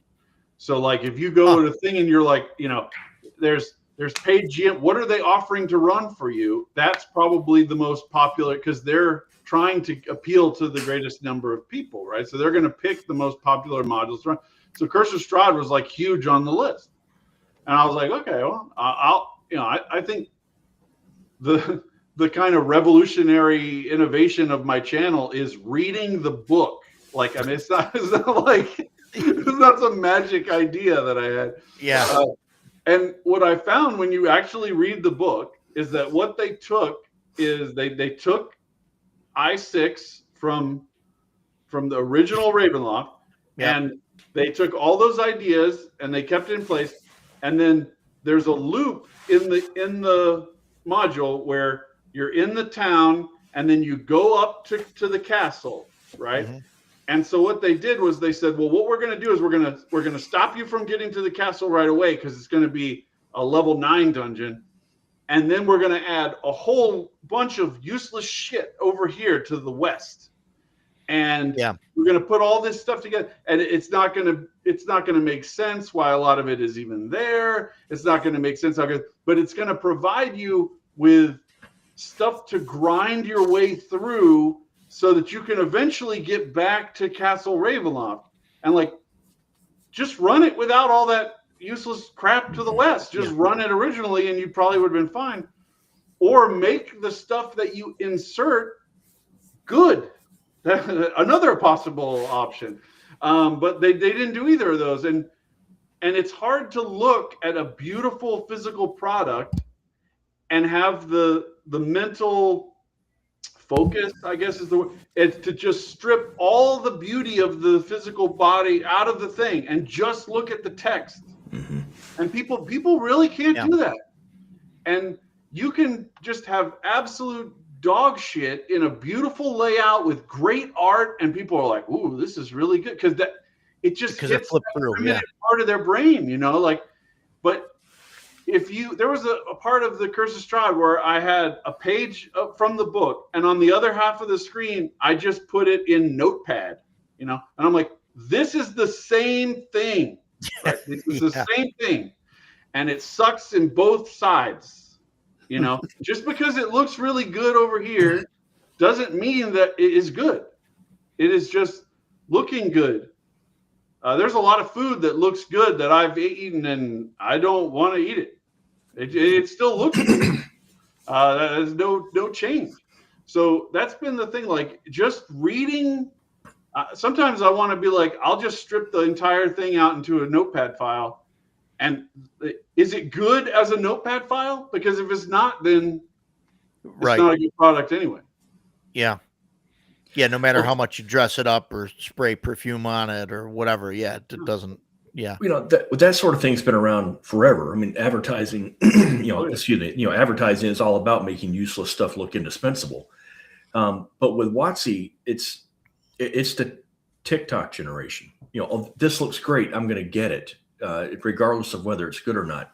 When they started releasing the black covers, the limited edition you had to get in the store early to get the cover, it's the same book. And those black covers are really not that limited. You can find them anywhere now. But they told them, black cover, you're never going to find these anywhere else. So, I worked in a comic shop after I retired in Alaska, and we would order our new WotC books. Myself and one of the other players in the store, we grabbed a black edition out of the box, put 3 more up on the shelf, open the door up at 10 o'clock, and there are 20 people outside rushing in to get those 3 books for no reason other than that it looked good. So it's the same thing. And I totally agree. All of the, we've been accused of crapping on 5e, but, I think this is real. You can look at the early dungeons from first edition. A lot of them were just ridiculous because Gary just thought in ways that I still don't understand. Second edition, I thought the dungeons were really good. They were well created. The traps made sense to me. I enjoyed all of the second edition dungeons. 3.5, kind of the same thing. I thought most of them were pretty good. A lot of them were just re-editions of the earlier modules. And 5th edition came along, and I was one of those people that bought all into the 5th edition modules. I was thrilled to death to see, the what is it, Rise of Tiamat, or the Dragon series. against the Giants. I was thrilled to see those. And when they released Curse of Strahd, I was super excited because I was a huge fan of it in second edition. But like you said, in Strahd especially, I started flipping through the book for Strahd, and I was like, what the F is this? This is not Strahd. It's supposed to be closer to Nosferatu, not, Bela Lugosi, I will suck your blood. It's not supposed to be like that. But that's what they turned it into. And I was just like, man, this sucks. Yeah. Whatever. I made a whole video. I think it's the 8th out of 10 where I had the Ian Malcolm from Jurassic Park going, is there going to be any dinosaurs on this dinosaur tour? And I had like, is there going to be any horror in this horror game? Like, where the hell is it? It's not here, and it just looked pretty, but the actual things were just lame and just very poorly designed. And it doesn't help that they started leaning heavily into DEI, and I'm not trying to get political, but that's in the module where they specifically don't call them whatever the hell they were called, the gypsies. Oh, we don't want to offend the gypsies. Okay, you mean the Romani that live in Romania? I don't think they're big D&D players. Who are you worried about offending here? And Stan brought this up. We were talking about this very thing a few weeks ago. One of the women that helps you in the gypsy village, well, in the original, she had a wooden leg, and she hid it because it's a weakness that you can't let the monsters outside the town know that you're weak. So she hid it. Well, in 5th edition, oh, look at my stump. This gives me strength. What is this crap you're doing to this module? This is not Ravenloft. Well, that one, they like that and the gypsy reference. It's originally in there. Like I have the, like a first printing of Curse of Strahd, and then because they only listen to a certain demographic of perpetually offended people, they went and changed it because that's a bad thing because she hides it. No, she had a valid reason for hiding it. She's a monster hunter. And she's like, here, you don't advertise your weaknesses to your enemy, right? But there's no grasp of that concept, well, they don't want you to have anything that you could actually want to destroy. That's another thing. So, like all of the early modules that talk about slavery, whether it's Dark Sun or outside of Dark Sun, there's a lot of it in Al-Qadim. There's a lot of it in just the B series modules have it in it. It's an evil thing that you're fighting against. So if you remove it, that just means there's no slavers to go fight. There's no slaves to free. There's nobody to do. So like, what do you think these people are doing? They're just sitting around in a world where there's no more problems, but they need adventurers. Like it just doesn't make sense. They want to remove the thing as if that's somehow helping people, but all it's doing is taking away the plot where you overcome those things. Yeah, you used to be able to go fought those people. And there's a group in Gods of the Forbidden North that are slavers. They wait for adventurers to leave the main town, headed for supposedly an easy score for adventurers. They ambush them and enslave them and then sell them to the criminal syndicate, right? My guys wiped them out. They killed every one of them. They they brought the slaves back to town. They were like, hey, freedom, it's great. You couldn't do that if those were just guys in a fort that weren't doing anything wrong. Now you'd be stealing their fort from them. You're the bad guy. Yeah. So. And you mentioned Al-Qadim. Al-Qadim is based specifically on the Ottoman Empire and the Arab Peninsula. If you're going to ignore slavery in that setting, then you are ignoring 75% of that setting. That's why they haven't remade it. I haven't done anything with it. Which is too bad because, man, that's the next Chubby Funster product. Actually, is it's going to be an Islamic setting. It's not actually Islam, but there's kind of an Islamic analog in the way that there is in Al-Qadim, and the culturally Islamic, and it's going to have way more than just the Arabian Peninsula. There's a Persian element to it. There's a steppe. There's a kind of a Cordoba type place. There's a Indonesia where Islam spread all the way down into Southeast Asia for people that don't know. There's like a northern India part.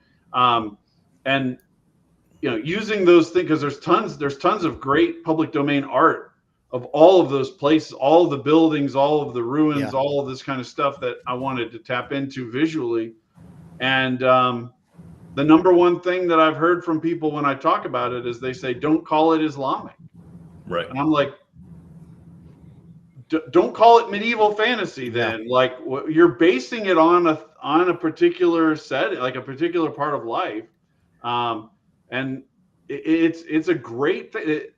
To me, it's like, what are you ashamed? Are you ashamed of presenting this part of history to people in a fairly realistic way? Are you ashamed of people knowing things? That's kind of the problem that I have. But I think it's a great, there's tons of stuff to tap into with genies, and the way that Islam thinks about angels is totally different from the way the Christians model angels. They're like beings of light with all kinds of different stuff. They're not winged people. All these different things that you can do that are different and interesting and great.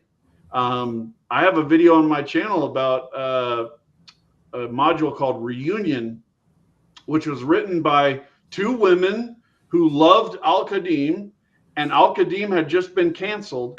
And so they wrote this module for tournament play. And it was so successful at tournament play that WotC, after they took over the brand, WotC bought this from them and released it as the last thing for Al-Qadim, because it was at that time, two women wrote this great module. Let's celebrate that. Now WotC's ashamed of that module. It's crazy. They've got stickers on it about how bad it is. But the module is basically a love letter to Al-Qadim. There's parts where you have to have internalized the setting to the point that you make the right choices. So, like, for example, there's a strong, in real life in Islam and in Al-Qadim, there's a big emphasis on charitable giving to the poor. It is one of the pillars of Islam. Yeah, it's one of the pillars of Islam. So you're in the module, you're trying to get to this place with a limited time, and a beggar comes in front of you, and it says in the game, if they give the beggar alms, no problem, they just walk right back. If they give any resistance, then basically, like, fate has turned to you've broken the tenet of the religion, like, things go bad for you, right? So the actually advancing through the module, you have to understand the parts of the setting that these two women loved. That's why they put it in the module. It's bizarre to me that WotC's ashamed of this stuff. I just don't get it. Well, we don't talk about politics, so it's very difficult to talk about this without being political. I am trying. Yeah, me too. WotC is ashamed of it because they're based in Seattle. And if you're one of the liberal coasters, you're not going to be able to look at Islam through an honest light and say, it can be a beautiful religion about peace. However, it can also be an extremely evil religion based on violence and slavery. They are both in the Quran. And so, like, when the people say, don't call it Islam, there are two reasons they could be doing this. One, they're trying to protect you and your product. And if anybody thinks that Muslims wouldn't possibly come after someone that made a game, ask Salman Rushdie how it feels to be stabbed. Or many of them see it as blasphemy, and that's very important. The people that many Islam or most Muslims are very protective of the religion, and any kind of, not mockery, that's not the right word, but any kind of imitation of the word of Allah is blasphemy, and they take it very, very seriously. So you don't want to offend people, even inadvertently, but you also need to protect yourself, because there's plenty of people that will take it far too far. I wouldn't use it in marketing or anything, but I'm just talking about the ideas. Yeah, that's where they come from. Just like there's English and German and French ideas that are in all the stuff with the other medieval fantasy. So you can see stuff where you're like, that clearly came from French culture, right there. And I got that doesn't make me I'm not stealing from French history or anything. Right. That's just what it is. Before it drops off, I wanted to Bradu had a question about Terra Invictus hex maps for other settings. I am in the process now of deciding on and commissioning some kind of maps for Shadow Sun and Shadow Rim that would be better quality. Both of them, all the maps that I've been using have been made by me. And I'm just okay at it, you know. And so moving up to having people that are really, really good at making it costs money. And for a long time, I just didn't have the money for that. I do have the money now. So I am going to be doing that kind of stuff. My son has played Terra Invictus more than I think probably anyone on earth. He got the early copies of it. He would stay up at night playing it when he was supposed to be in bed. He was solo playing it, and I think it might be the only role-playing game book he's actually read the whole way through because he wanted to find everything on the map. So when I said to him, I was thinking about commissioning a new Terra Invictus map that was like made by like really high caliber artists. And he was like, no way. It's the greatest map. It's we should never change it. And I was like, oh, okay. You know, so I guess there's people out there who think that my maps are better than I think they are. But I do think there's room for improvement in that. And that is something that I'm looking for. Cool. I didn't get the Shadow Rim map, and I wish I did because there's all the hex keys in the book. So, I did get the maps. Yeah. That Shadow Rim is probably the one that I get the most comments on it because in all the other maps you kind of know what the terrain like. It's you can just default to desert if you're in Shadow Sun. In Terra Invictus, every hex is keyed, so it says in the key like you're in a forest, you're into this or whatever. But in Shadow Rim, there's like, is this a forest or is this taiga? Is this mountains or is this just rocky hill? Like it's close. And my perspective on a lot of it is just the GM is going to make that decision. I don't need to make it. If the GM says it's forest, it's forest. Yeah. I mean that makes a lot of sense. I mean to just have just dump it on the GM, you know, typical game designer. Well, that's how we do in Roger's campaign. He's got his map up on the wall, and and now, especially now, I'm playing the Ranger. I always want to know, and we go up to a green spot. I'm like, okay, I can see it's green. That's forest. Is this mountainous forest? Is it hilly? Oh, okay, that's hilly forest. Cool. I love it. Big fan of maps. So have you seen the Explorer in X2? I have not. They have a really awesome mechanic. I think should kind of the same thing for Thieves. They have some really great things that should just be copied elsewhere. Yeah, I agree. The Ranger is kind of the Explorer class in X2. As they reach certain levels, they start to gain familiarity with a certain number of hexes on the map as a class power. So like if you're within that Ranger's kind of territory, he knows all kinds of stuff about those hexes from leveling up and being in those hexes. And then it expands outward. And I wrote a module for X2 that starts you out at level 9, which is when you start to do the domain play. So like the idea is you don't have to go through all the lower level stuff. You just start out at the domain play level. And in order to make all the pre-gens, one of them is an explorer. I had to go and be like, these are the hexes that this guy is very familiar with.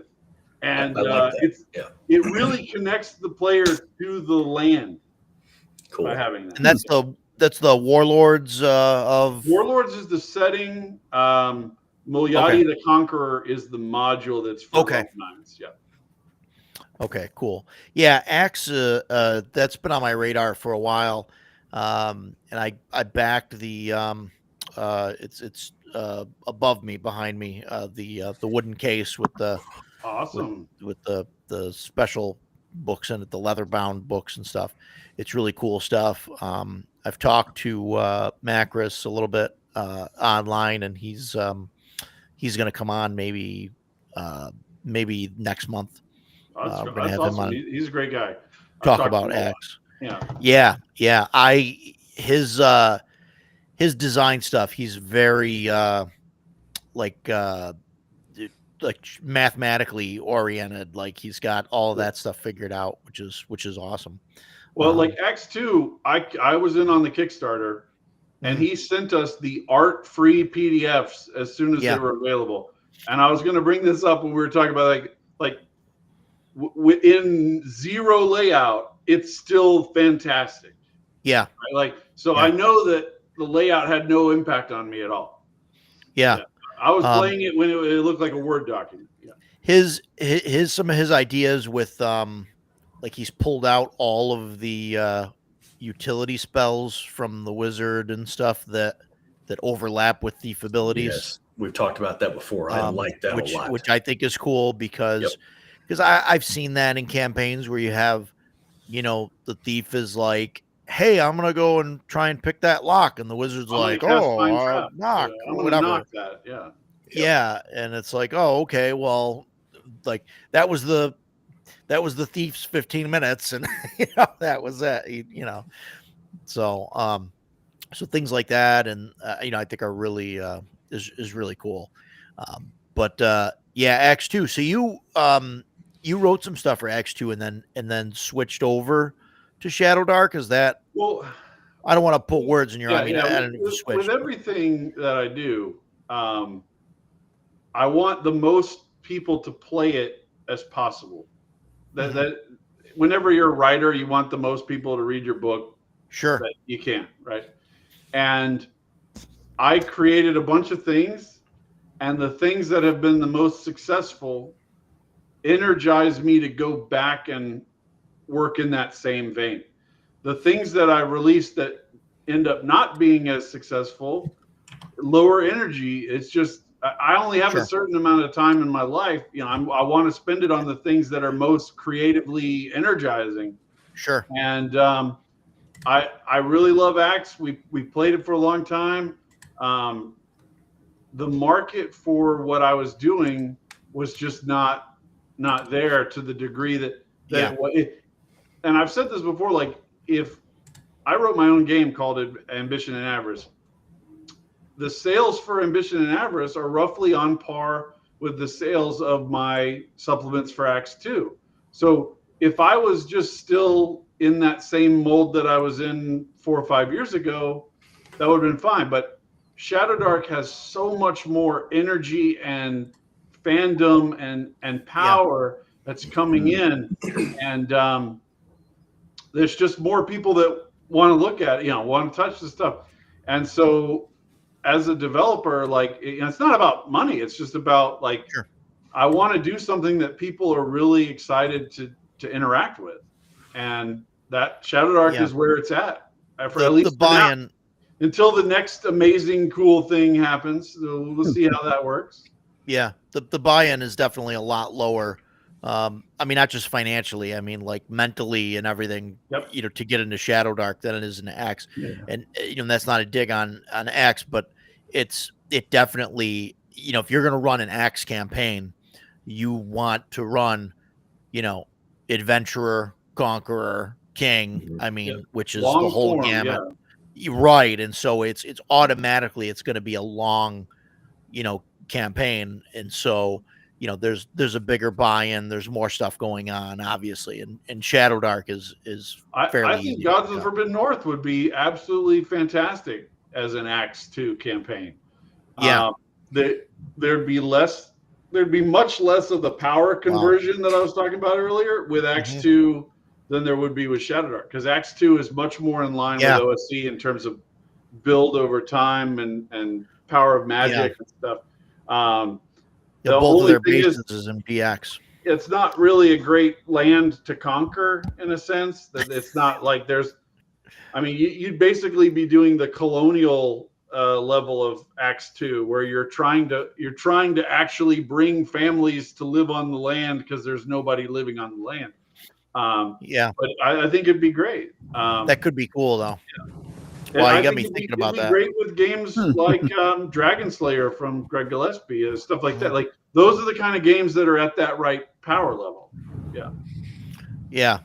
AT&T is the starter kit to X2. Yeah, I think X2 is a little more cleaned up. And I'm a fan of AD&D. I mean, but when we talk about AD&D, are we talking about TSR or no? When we're talking about AD&D, we're talking about Advanced Dungeons and Dragons. Okay. I mean, nobody's talking about. I mean, when sorry, no. What I mean is, no, I know I caught Joe's that. watching this going. When people say AD&D, I don't think they're talking about Advanced Dungeons. Sure. They're talking about Advanced Dungeons and Dragons. I'm a noob to Axe. I honestly, I had never even heard of it until about a month ago. Roger and I were talking about different systems. If we ever switch off from CNC, what do we want to go to next? And I've got a shelf of books. I'm like, we should run this one or this one or this one. And he was like, think about Axe. And I was like, AXE? What are you talking about? What's Axe? And he was like, oh, it's this. He started telling me about it. And I was like, wow, that sounds really good. And I looked at the website and, Roger mentioned the price point. I got to be honest. I'm like, I spent $80 on Joe Block's AD&D, and now I'm looking at another 140 on Axe, to complete it. Because if I'm going to get one, I'm going to get the whole thing. I get it. And then I'm like, oh, man. Yeah. But saying that, though, if next Sunday we sat down and Roger said, this is our last week of CNC, next week we're going to start doing Axe, I'd be like, cool, no problem. Order it. It looks incredible. And it's one of those systems that when people talk about it, no one ever says, I don't know, it's okay. They're like, it's freaking amazing, dude. You should check it out. Yeah. But the main issue is CNC is good too.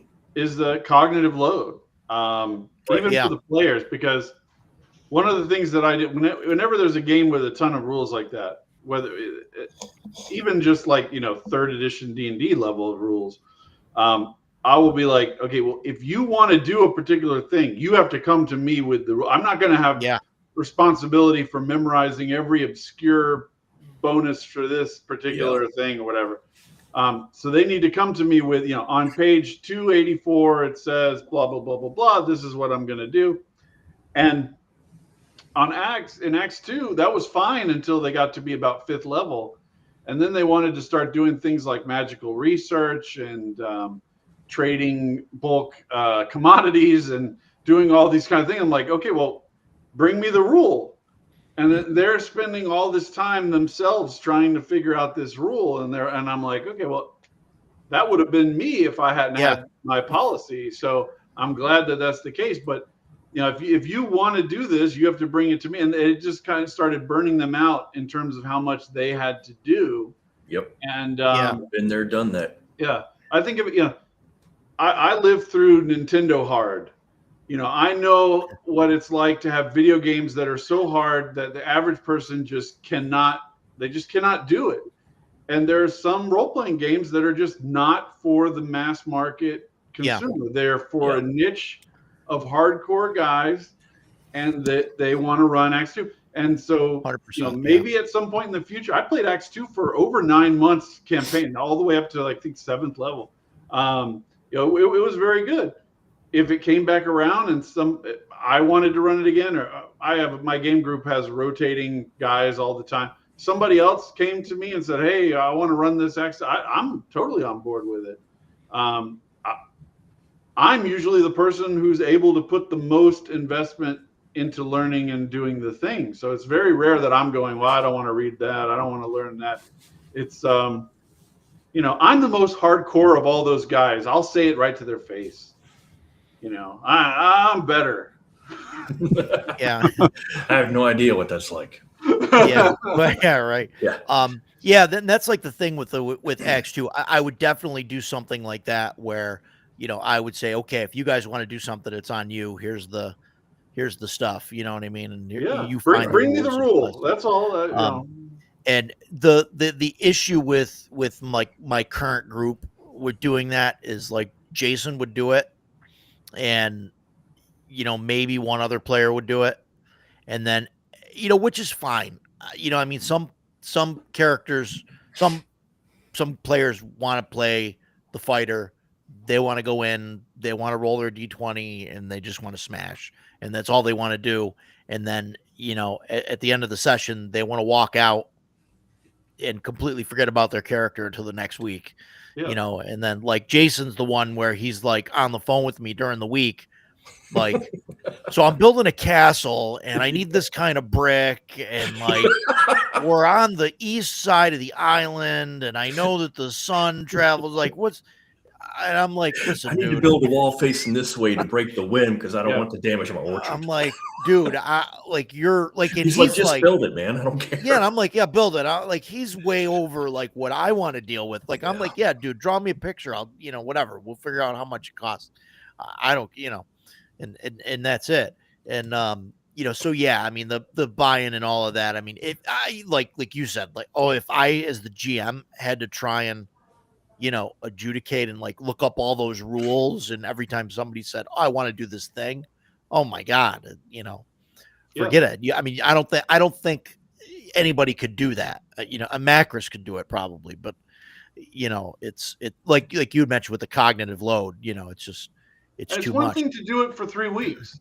It's another thing to do it for 9 months. Yeah. Or 2 years or whatever you're going to run. I mean, it's just, it's a lot. And having a game like OSE makes it so that when I'm running Gods of Forbidden North, I can focus a lot more on the actual content rather than the game rules are kicking in all the time. I just know.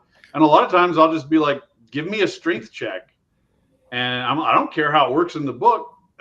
Give me a strength check. Done. We'll move on. Yeah. Yeah. And I keep threatening my players with, like, hey, I want to just hand all this stuff off to you guys, so eventually I don't have anything to do. They can roll the random terrain, they can roll the random encounters, they can roll the random dungeons. I don't have to do anything. There's a lot of people who are running games on Discord like that, where downtime they're having the players do a ton of stuff, and then when they actually run the game, there's very little for the GM to run. I try and do downtime in actual downtime, because I don't want players showing up to shop or whatever. It's usually like a hand wave thing if they do, and I try and get them to tell me where they want to go ahead of time and all of that, and I'm not that hard on them, but so usually they wait till the day of to tell me what's going on. But I get that out of my guys at the end of the session. I'm like, where are we going next time? And and like, that's we're fantastic. Gonna go do this, and I'm like, okay, cool. And I should do that. I should lock the door until they tell me where you're going next week. Nobody goes home. Yeah, but the problem with that, with our group, is you would get 2 people saying, I don't know, whatever, I don't care, and then myself and one other player would be going, where do we want to go? And so then we would decide. It's. Well, then the other ones would have to learn to That's right. chime in, and that happens a lot. Or like, follow either way. When I not my current game, but my previous games, I had more players. I got 5 regulars now, and a couple, ones that'll float in every once in a while. But the previous game was very player driven as far as like their characters were a big part of like what was going on, and the guys that like fed me the most stuff, like they would talk to me in between sessions about, I'd really like to do this, or I'd really like to do that. That's the shit that got done, because I was like, that's what you really want to do. And the entire group was really good about going along with, like, they never felt like, we're being overshadowed by this guy. Cause they all individually got their spotlight, like where the what they were doing was really about their character. And some of it was more in depth than others, but that was just because of participation and stuff. That happens in everything. That happens at work. Like there'll be a guy on a team, and he's the most energetic guy about getting one thing done a particular way, and that's what happens. Yep. That's human leadership, I guess. Yeah. So you've done a lot of you've done Dark Sun. You're talking about doing El Qadim. What are you planning on going through all of like the older I kind of don't know that settings or? to say that I have a plan is way more than I want to. What it is I have an inability to accept things the way they are. So when I want to run, I go, okay, I want to run a Skyrim game. And then I look at the official Skyrim products and I go, I don't want to do that. I'm going to just make it all up for myself. And then I'll go and do that. And same thing with Dark Sun, same with whatever. So it's not like I'm not saying that they're bad stewards of the brand or anything. They just don't make what I want to do. You know? Yeah. I'll say if the only way I can play Skyrim is to have dice or stuff that's weird, that I'm gonna have to come up with these weird mechanics that work that board gamers like or whatever. I'm like, I'm not a board game. I don't want to play it like this. I like board games just fine, but I don't want every game to have weird dice and all kinds of weird functions. And there's a certain amount of consistency as a virtue of I can take this same mechanic and I can run it in Al Qadim and I can run it in Dark Sun. I can run it in whatever. This is the mechanic that I like. And that's how I feel. Like I would love to have a game that did Lord of the Rings the way I like it to work, but I don't know that One Ring has things that I like and it has things that I don't like. That's why I started modding video games, because I play video games and I go, I don't like how this works. I'm going to change this. That I'm just unable to accept things the way that the other guy made it. So I'm like, okay, well, I'm going to do it my way. And I feel that way about BattleTech. I feel that way about Star Wars. I feel that way about all kinds of things. I just, I want to have control over it. I want it to work the way that I want it to work. And one day, if I'm like, I really want to run Curse of Strahd the way I want to run it, then I'll write something that's similar to that. I'm sure it'll be light years ahead of Curse of Strahd. Yeah. So that's just how I feel. Were you a VTM player back in the day? I played a good bit of VTM in at the table. Not as much as I played D&D, but I did play. But the most VTM I ever played was in video games. Vampire the Masquerade and then Vampire the Masquerade Bloodlines on PC. Okay. It's fantastic games. Bloodlines being on par with like Fallout New Vegas in terms of just being a fantastic game that you could just go through multiple times and really get great value out of. And it's kind of like, at this point, I've played more hours of Skyrim than I've ever played hours of D&D, just because I can do it by myself whenever I want, whatever, like that kind of thing. So it runs out to, I've had so much experience in VTM digitally that it's hard for me to even separate at this point what I like about VTM at the table versus VTM in the video game. I like the setting. I like the ideas. I like the places. I like the people. I like the character. So when I wanted to do something like that, I'm like, I certainly don't want to do it with a mechanical system that I don't like. So I would use Shadowdark for it. And I didn't even come into Shadow City using Shadowdark per se for the system. It was a way of generating the city that was the thing that I actually came up with first. So there was like a period of 3 days where it occurred to me that I could use Kelsey's random way of making a dungeon.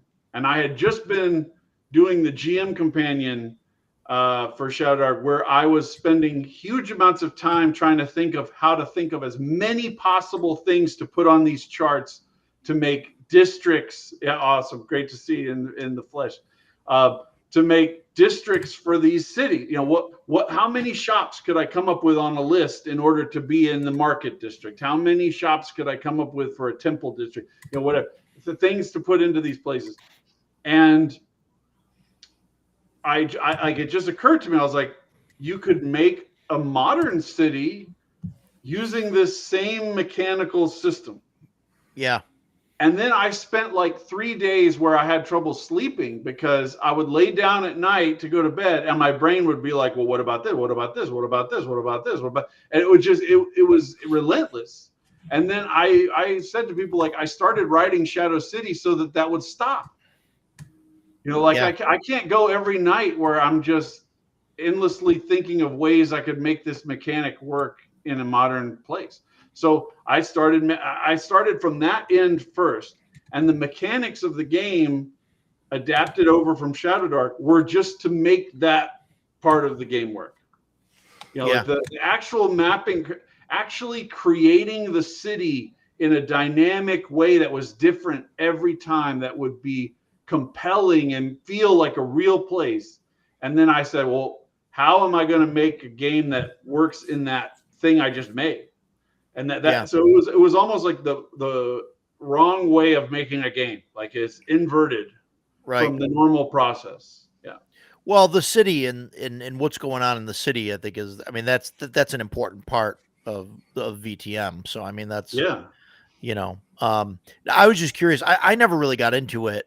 I had friends that played it and I had considered playing it, but they they were LARPing, and doing the whole thing and like the trench coats and the sunglasses and the whole. I never did that kind of stuff. Yeah. And I'm like, I'm out. Like, I'm not doing that. I mean, they were like, they all had their own factions and stuff, and they're like writing letters to each other and like trying to forge alliances. And I mean, and I'm like, no.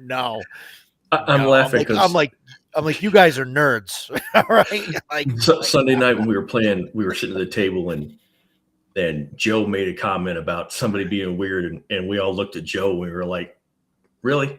This table's kind of weird. But then Ken looks at me and he goes, yeah, but vampire players, and we both went, they're weird. Yeah. I said during the Shadow City kind of promotional tour that I did, I think the biggest barrier to the whole setting is the people that are most interested in the setting. And I don't know how to reconcile that. And I would say, like, look, my pitch to you is, you can't. Yeah, if you like Shadow Dark and or you like any kind of just stripped down D&D core system, which is all Shadow Dark is D&D core with a few subsystems added on. Sure. The subsystems that annoy Greg Gillespie, for instance, are why he doesn't consider it to be an OSR game. But I don't really think that those subsystems make it into not an OSR game. We can have that difference of opinion, doesn't matter, but it's totally different from storyteller system in Vampire. And so, like, if you like running games like that, and you like the idea of dungeon crawling the city, so where the districts, and I probably should have said this a second ago, like, so the way that the random generation thing works is it creates all these neighborhoods, and then within those neighborhoods you drop these locations that you then build out as essentially dungeons, and using a dynamic system that requires almost nothing of the GM.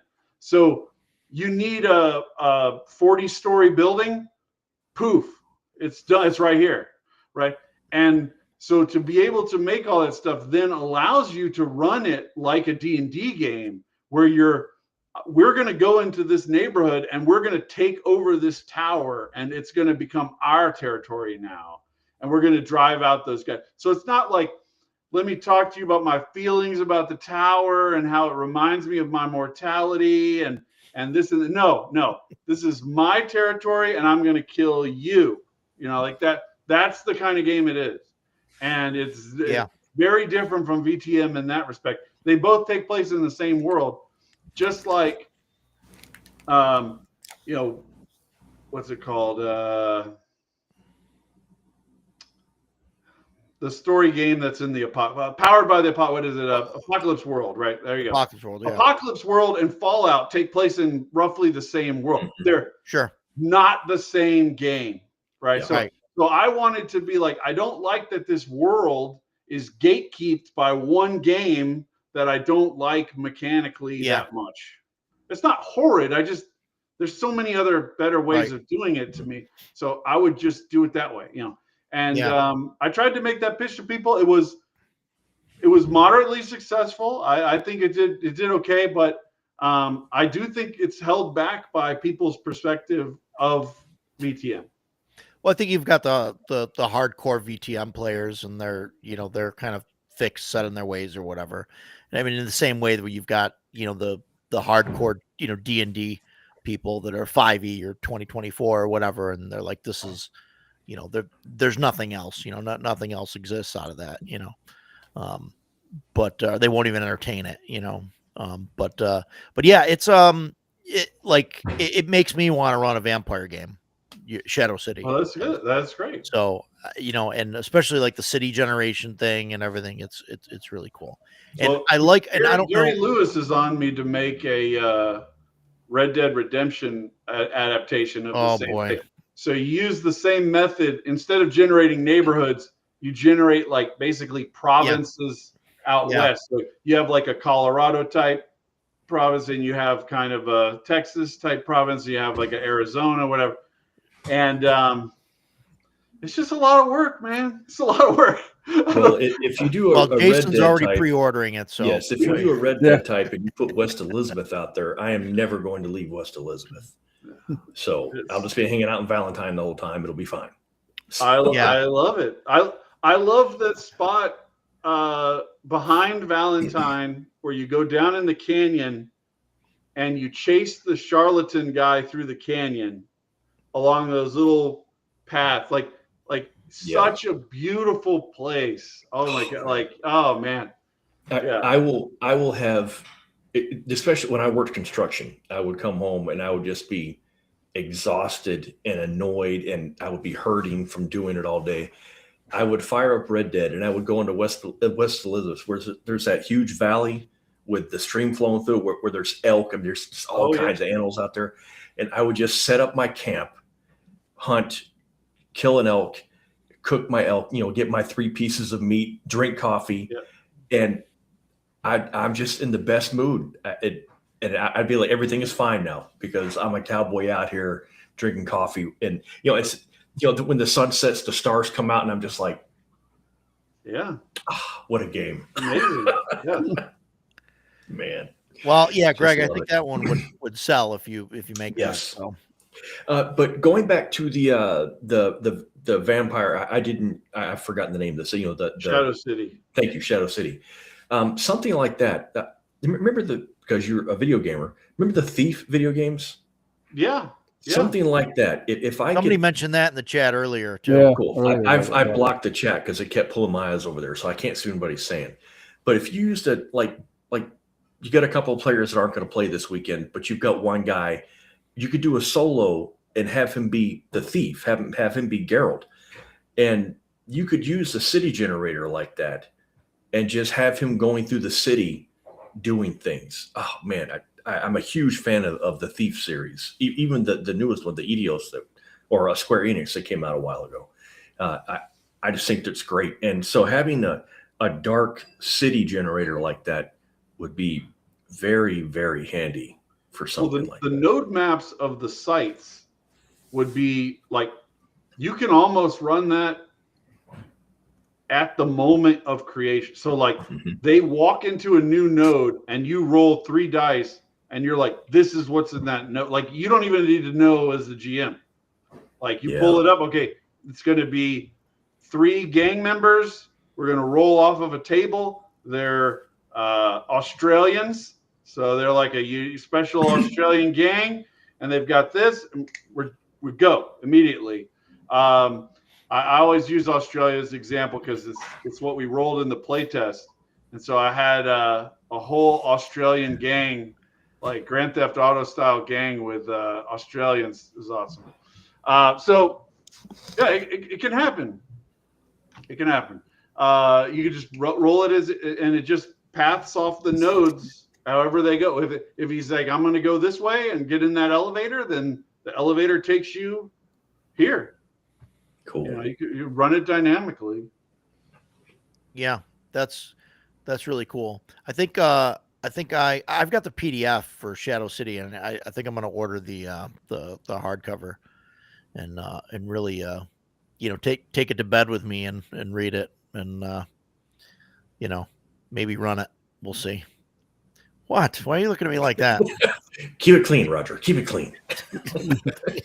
Taking these books to bed. I mean, to read it at night. What do you do to your books in bed? I don't know. Jeez. I usually fall asleep and drool on it. I have, so I bought, obviously saw the GM companion there.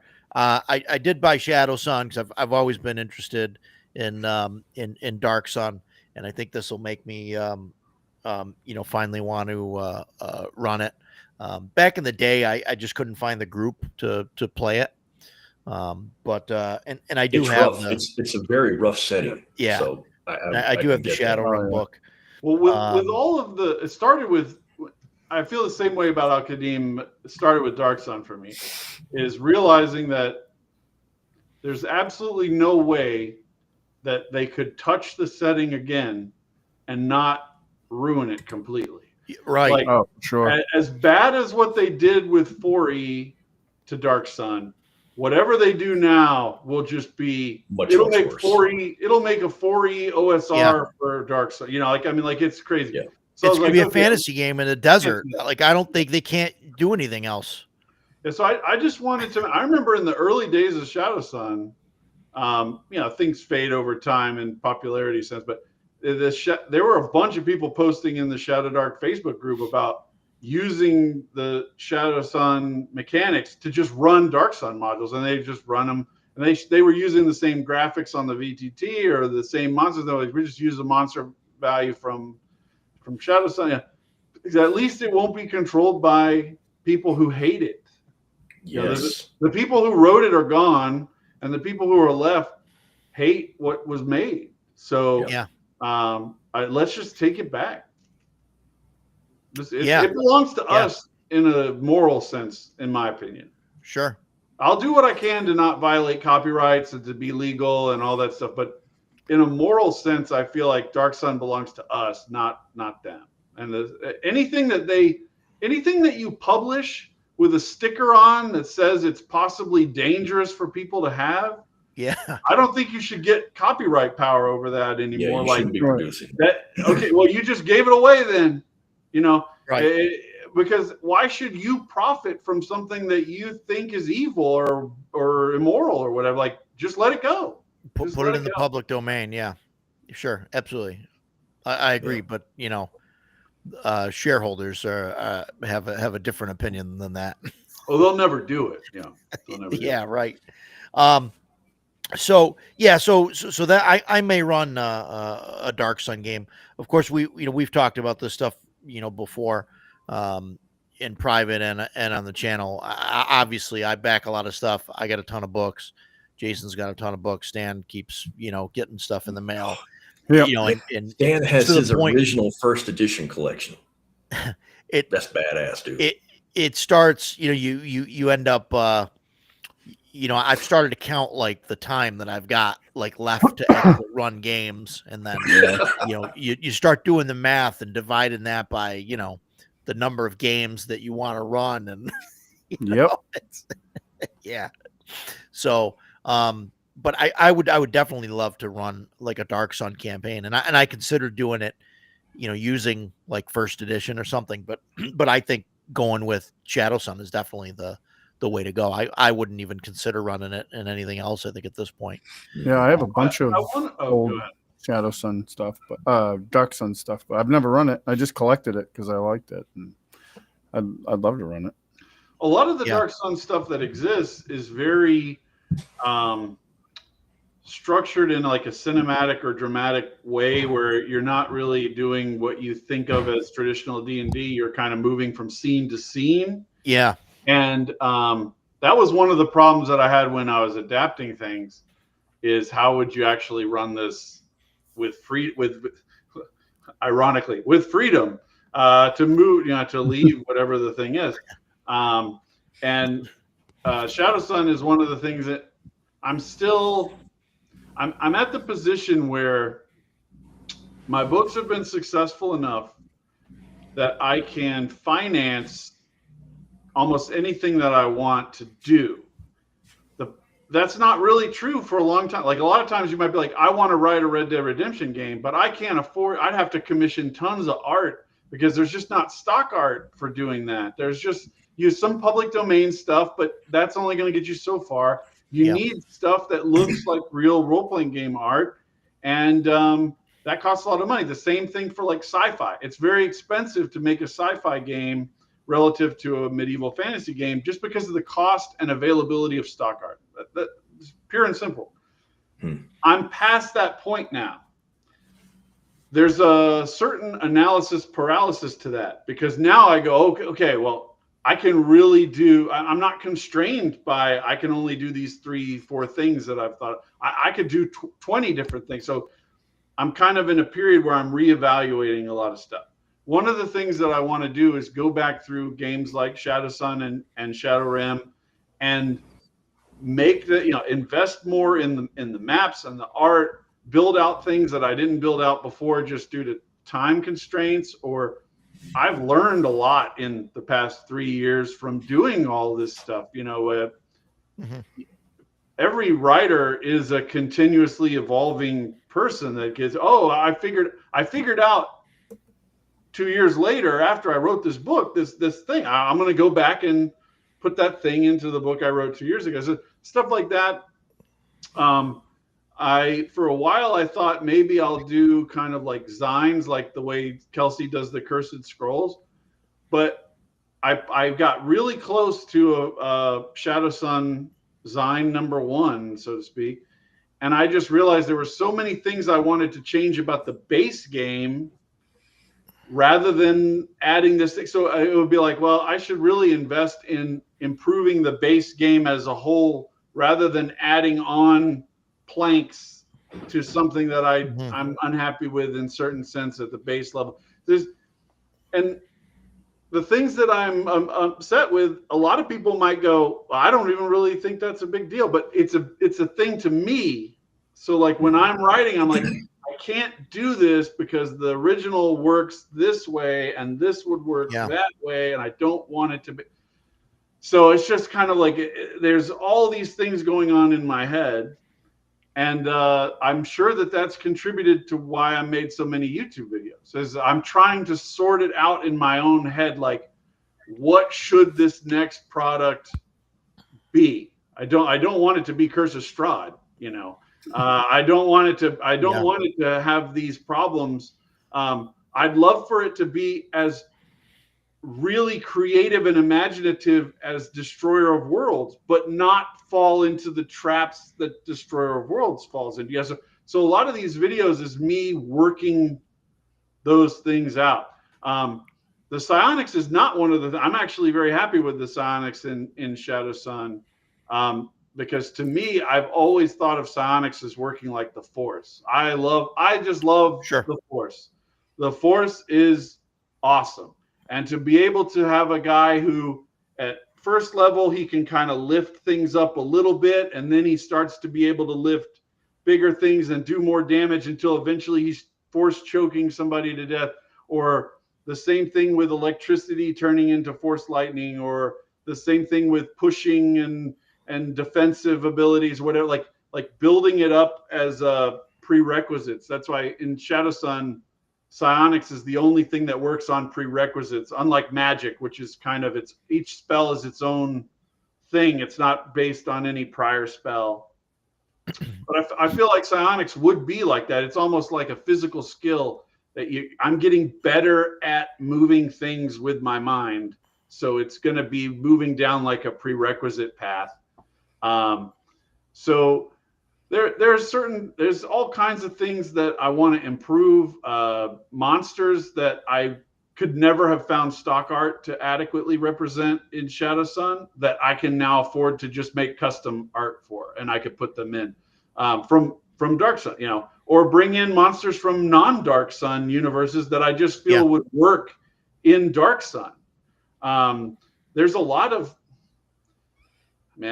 this might hurt my soul to say, there's ideas that Wizards of the Coast has developed that are good. Oof. But not in how they did it. Right? Yeah. So like Yeah. they came up with a monster that was really good as a concept for a monster, and then they fucked it up in implementing. So I would be like, okay, I can take this idea and I can put it in something else. And sometimes there actually is stock art for these kind of monsters. And I can be like, no, it doesn't work at all like what Wizards of the Coast did. This is the correct way to use this monster, right? There's things like that I want to incorporate that I just couldn't afford to do 3 years ago. You know, art is expensive. It's very expensive. And it's not just expensive in terms of money, but in time. Like you have to know 3 months, 4 months in advance that you want a particular thing. I mean, think about how far in advance you have to know that you want a map in order to commission that map and line up the delivery of that map with the print product coming in. Like those are not immaterial concerns. Like those are serious problems. Yeah. If I commissioned a map today at Gods of the Forbidden North quality level, right? Yeah. And I commissioned it today, it would probably be 3 months before the artist even started working on it, because the people at that level have a huge log of work that they're already working on. So I'd have to put that order in now, wait 3 months for them to even start working on it, and then it won't even be ready for 2-3 months after that. So like, it's very difficult to predict what you're going to want to do in 6 months anyway, just much less in terms of where your creative energy is going to be in 6 months. That's extremely hard to predict. Things move so slow once you're at this level. It's Brad trying to bleed us dry. No, the artist, it's not the artist's fault. It's just a constraint of reality. You know, just like if I wanted to go on a trip to the Great Wall of China, I can't make that decision today and implement it tomorrow. Like there's a lead time. I would have to get visas. I would have to buy tickets. There'd be arrangements to be made. Like you can't just turn the world on a dime. That's nobody's fault. That's just reality. So it sounds like Shadow Sun 1.5 might be something like maybe it'd be Shadow Sun Advanced. I don't know. I haven't even gotten that far. It's just my brain is bombarded by stuff like that, like what I do, and I say analysis paralysis. It's that kind of thing. It's very expensive. Agile is right. 30. That's on par. Yeah, right. Wow. And unfortunately, a lot of role-playing game producers, I guess is the term I would say, they're producing things to basically break even at launch. And then they're going to make up for everything on the back end, right?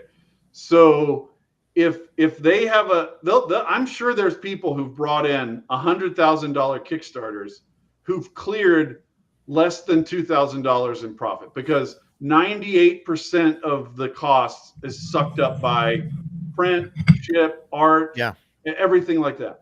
And I don't want this to be a job that sucks. So I try to structure things so that it's actually rewarding in the long run. And that's why the stuff that I've made, my cost basis for those products is very, very low.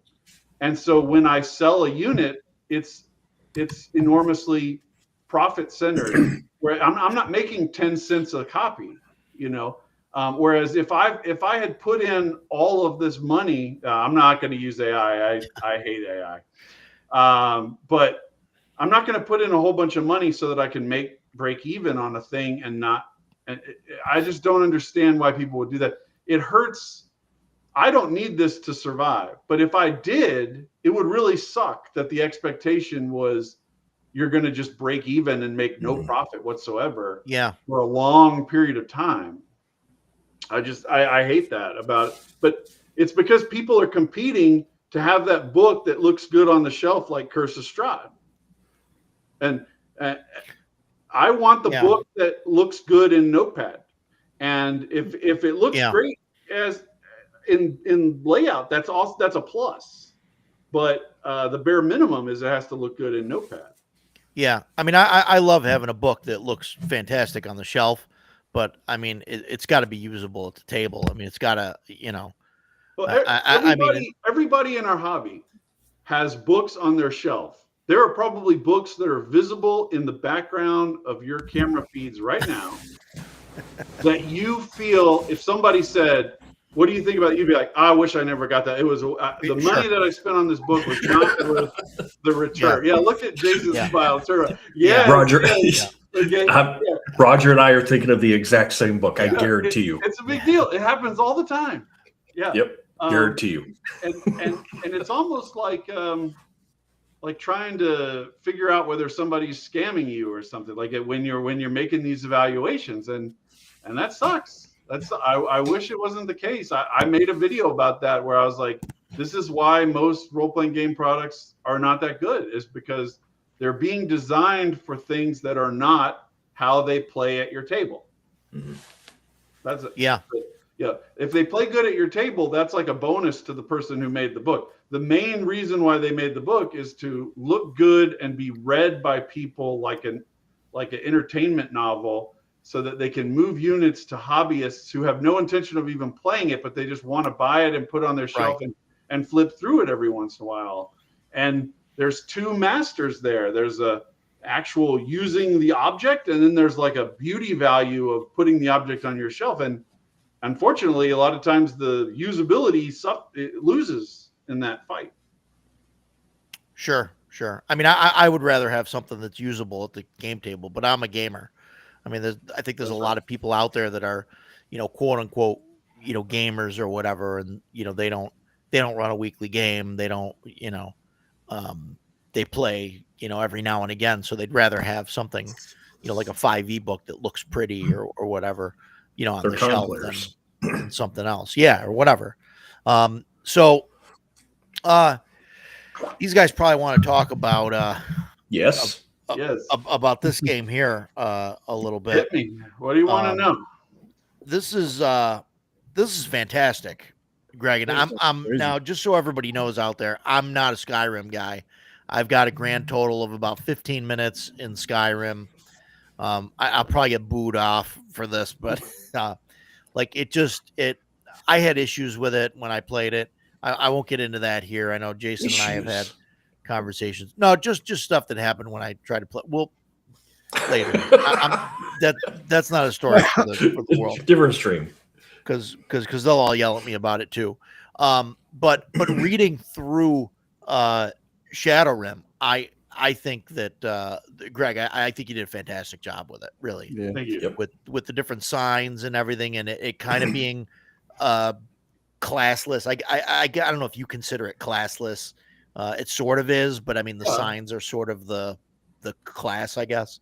At least to me, maybe it's not that way in the game, and I'm completely misspeaking here. But you're right. You're right, because they can change. So unlike, I mean, how many D&D discussions are about multi-classing? Holy shit!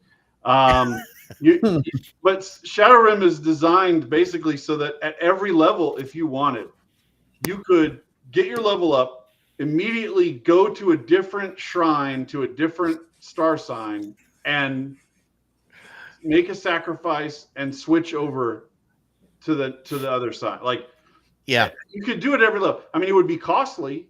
You'd be pouring a lot of money into sacrifices to the gods, but you could do it. So there's no hard limitation except for your own inability to part with coin. So if you're about to hit third level and you don't want to be in your sign anymore, you want to be over here, just drop the money on making a sacrifice and you're there. So there's no class limitation in that sense. Yeah. No, it's really neat, and I like how you have the statues. Are they the runestones? I guess in the random encounters. Yes. So they're not fixed on the map. They could become so if the GM wants, but right, if the GM and that's how I doesn't would do it. They'll disappear. Yeah, that's how I would do it. Is if they randomly showed up, that's where it is now. Yeah, I would which say is cool. It's kind of like I don't know, maybe 13th Warrior might be the closest thing of like things in the mist, right? So like you're in the mist, you find this stone, and you get some magical power, and then when you walk away, like it's no longer there. Like it's something that's gone. I don't know. I had to unfortunately watch a lot of that Brave movie that from Pixar with my daughter. Similar idea in that movie as well. The stones only appear when certain conditions are met or whatever. Yeah, that kind of thing. Yeah. No, it's neat. I mean, I think I would have them there permanently, and then they can get back to it or whatever. But it is really neat that all that stuff is in there, where it's not just random encounters, just random monsters. That there's a ton of the encounters are non-combat. Right, just non-combat stuff, which is great. But I really like the layout, like the everything. Obviously, a lot of the layout comes from the Shadow Dark. Obviously, it's emulated from that. But I think it's really great. I love that you've got all the different campaign starts in there, the ideas, and I know some of these I recognize as coming from the game. They're probably all from the game. I'm just not.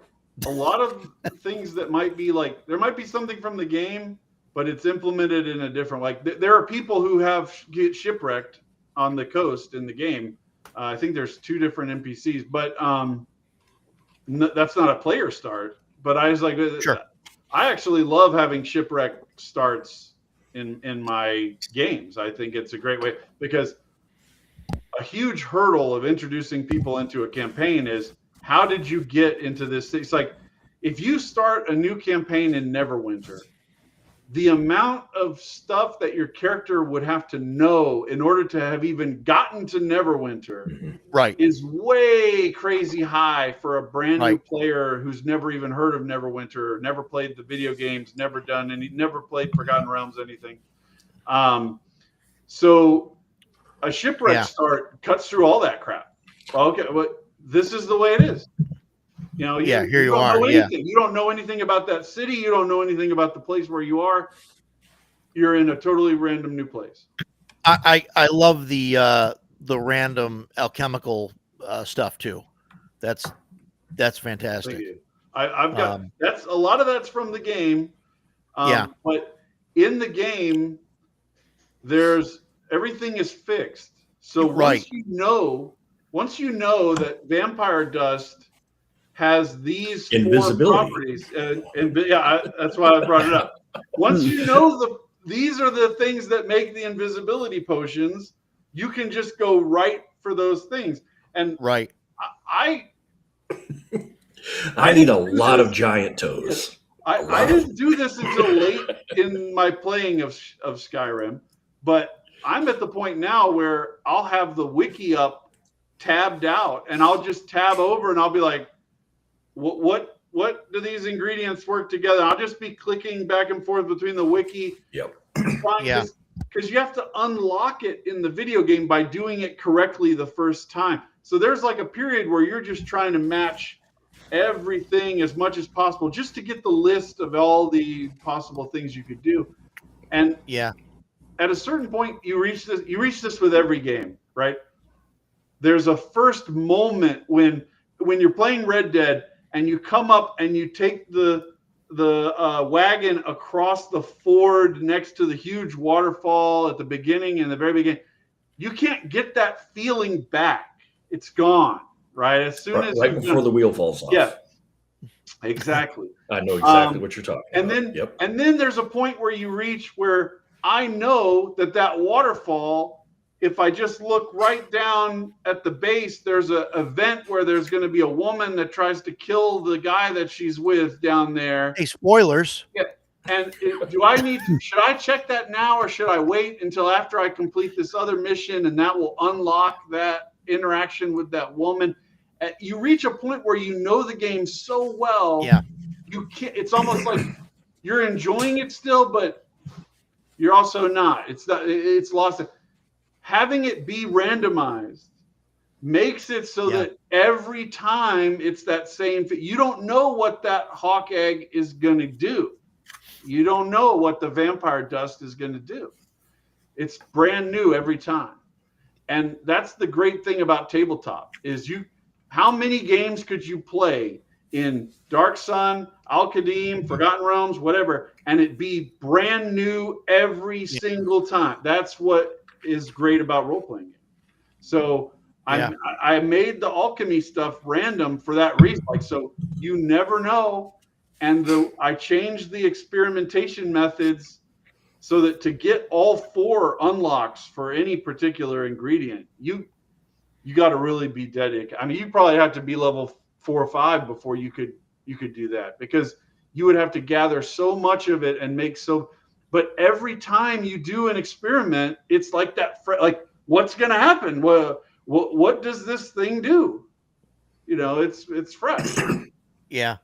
It's really neat, and I mean, I really like it. Like I said, I really didn't play the game. I mean, obviously, I can see, where it comes from, but all that stuff is genius. Like, I don't know if you're the first one to come up with that, to like have it, this exploration like that kind of. There's aspects of it I think that I invent. I mean, we all stand on the shoulders of giants. Sure. But I think combining, I don't think anybody else has adapted the 4 tiers of experimentation in the way that I have, and so I've never seen it. Yeah, and I've seriously looked. Yeah, and in the live plays that I've been doing, in the first one, they found magic items, and I just said just roll them up randomly on the spot, and people love that, man. They just, what does this helmet do? Here's what it does. There's a certain dynamism to that people really enjoy. When you run it, do you run it as it's a video game, as if it was like a video game, or do you run it like, do Sometimes NPCs I do, just to make, like, if you watch the live play, there's a couple of times where I kind of like those memes, is like video game logic. Like there's a guy, you're standing 10 feet away and you crouch, and all of a sudden he can't find you. Like that kind of thing. Like, I threw a few things in there like that just for kind of comedic effect of, every time that they shoot at some guy, they hit him in the knee, things like that. Like, I just did that for, it's a live play. It's fun. Like, let's just do it that way. But I think I kept enough of the places with enough of an homage that if you wanted to run it straight, like exactly like in Skyrim, you could. But there's a huge amount of different things in there so that it's not Skyrim. Like on the map of Skyrim, to the northwest of Solitude, out there in a place that I think is much lower visitation than a lot of other places in Skyrim. You're kind of on the northern edge of the province. There's a Draugr temple with Draugrs in it, that by the time you get there, Draugr are like not useless mons. Like, you just cut through them like grass. It's no problem. And so the dungeon doesn't feel like anything to me. I've been there a bunch of times. I can't even tell you. I could describe Bleak Falls Barrow down to the turns in the thing, but I couldn't tell you jack about that dungeon. So what I did was I said, when you get there, there's like a part of the architecture that's collapsed, and there's a boulder that's kind of blocking the way into the temple. And so if they come up and they see that and they do nothing and just walk away, no problem. If they move the boulder, there's like 2,000 Draugr on the other side of the door, and it just starts pouring out, right? Nobody's going to expect that, having played Skyrim. That doesn't happen in Skyrim.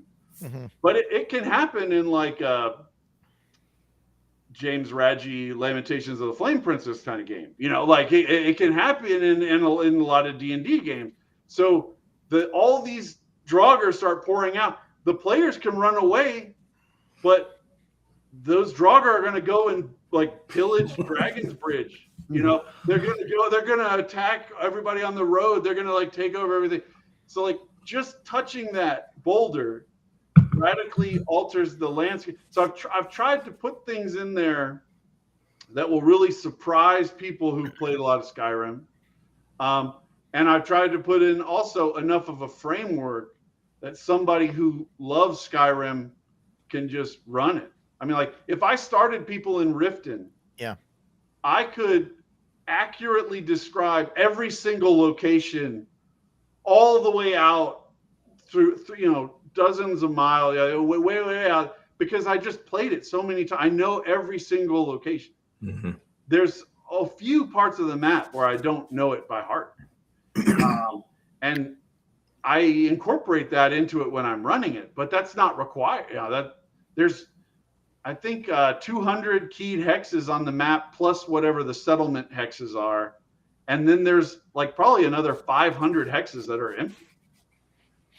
empty on the map in that sense, but that the GM could fill with anything.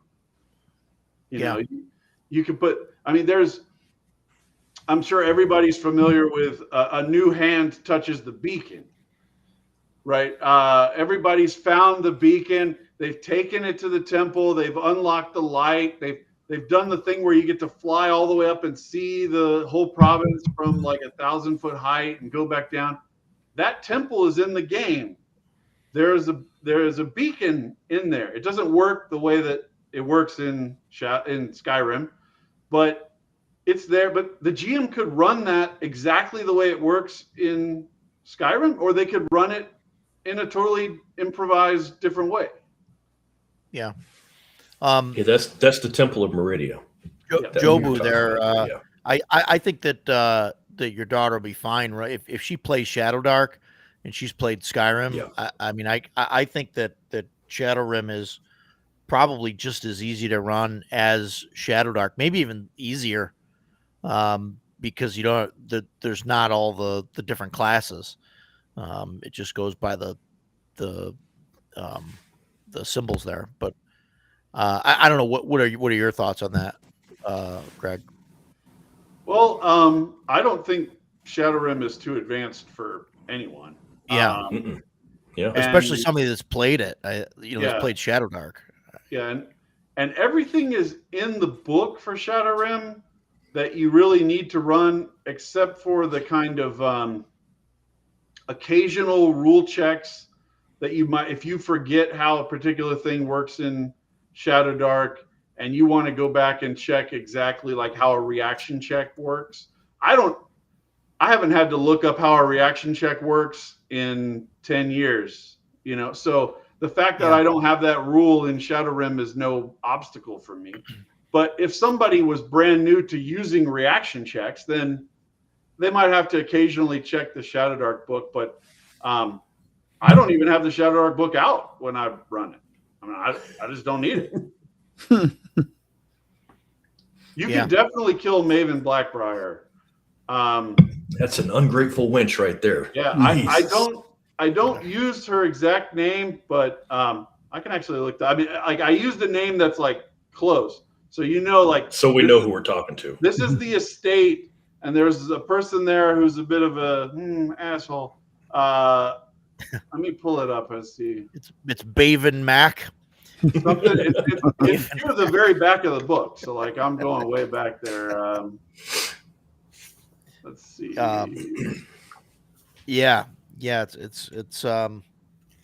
It's really just the Briar family is what they're called. Briar Estate. Oh, there you go. Yeah. And this, I mean, this makes me want to run, Shadowrim. I mean, reading it, I was a little like, when I looked at it, I was okay. It's Skyrim. Like, I'll get it because, like, I know Jason would play it, in a heartbeat, and I like looking at different things, and and Greg, everything of yours that I've looked at is just fantastic. So, I did look at it and was like, oh, this is, but then reading through it, I'm like, oh, this is great. I mean, I think I can run this easily, and there's nothing in here that makes me, want to feel like, oh, I should play through Skyrim and before I run it.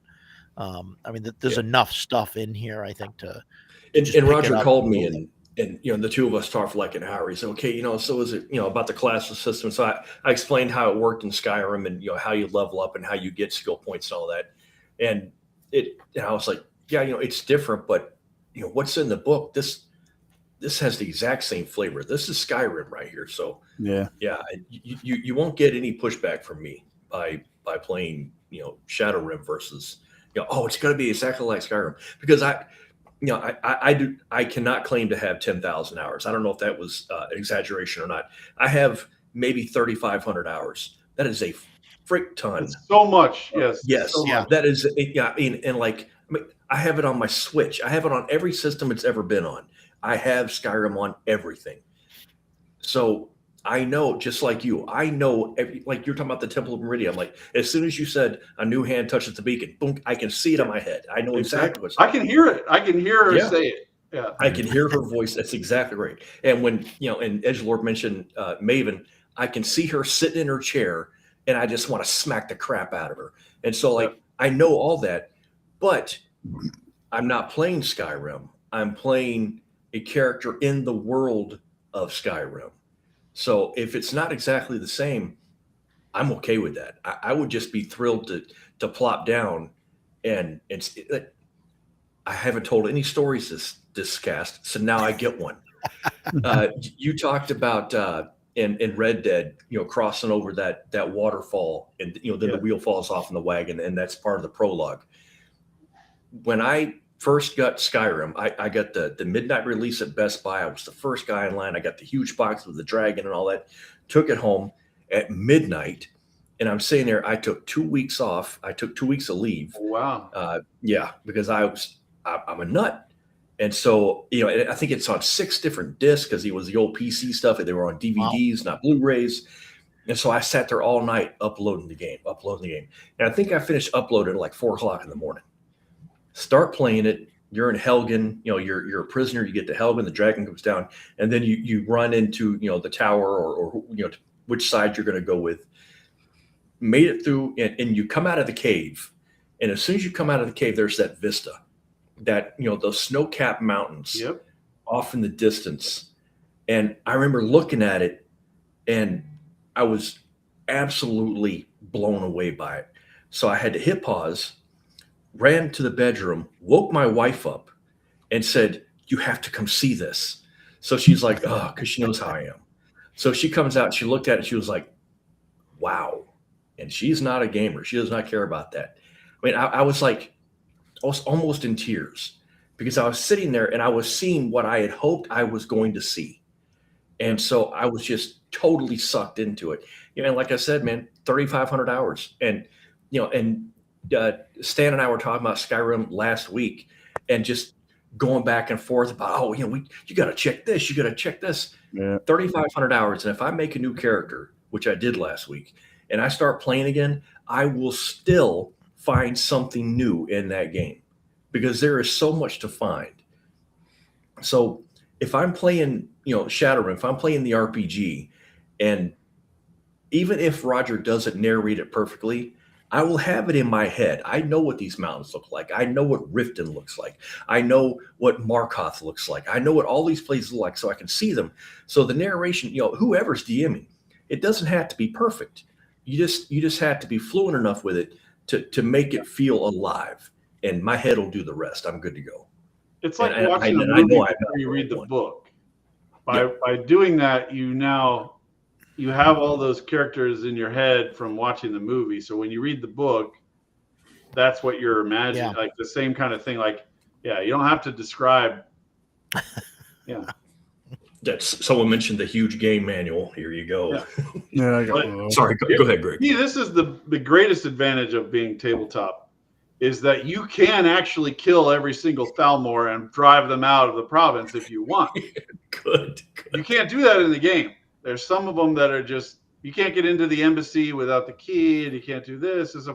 I've had many playthroughs where I've just said, if I run into a Thalmor anywhere, I'll kill them. I don't care if if they're walking on the road on the way to Solitude. I don't care. This is our prisoner. Yeah. Back away. This is our prisoner. I don't care. I'll just shoot him right in the face. That guy's innocent. Like, that there's certain things you can do at the table that you can't do. You just can't do in a video game. As good as a video game is. Yeah, we talked about that playing it, and the Thalmor came up, and I was like, well, I have one of my players. He's like a Skyrim guru. Like, if I'm stuck on something, I'm like, hey, what's this? And he's like, oh, go do this, this, and this. And we were talking about like the different factions, and he's like, I never really get into that too much. And I'm like, I haven't either, but I've seen it.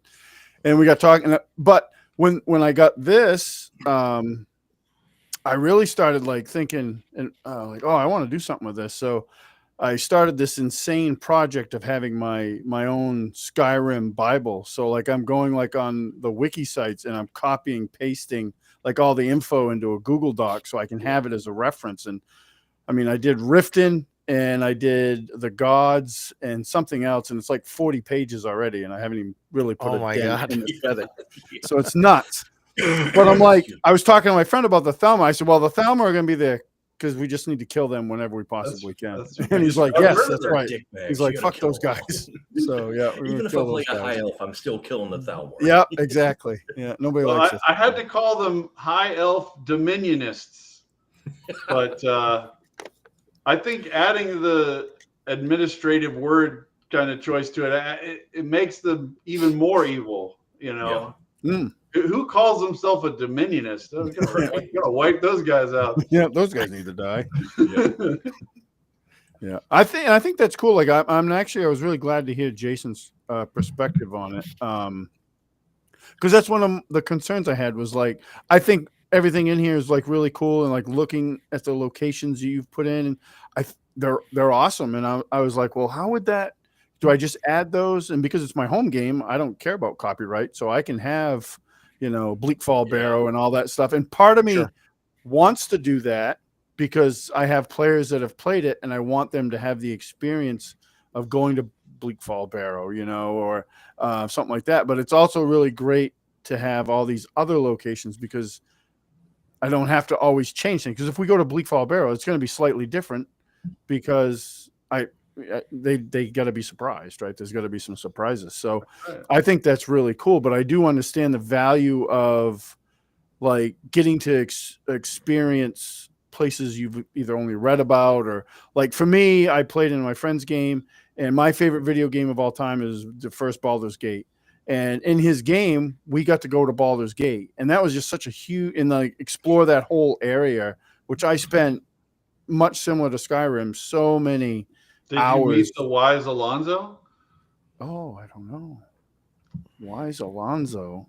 In Candlekeep in the beginning, where the monks are singing, they have some kind of song, and like every verse ends with the wise Alonzo. Oh, it's like a chant that they have at the beginning. I've started a new game in Baldur's Gate so many times.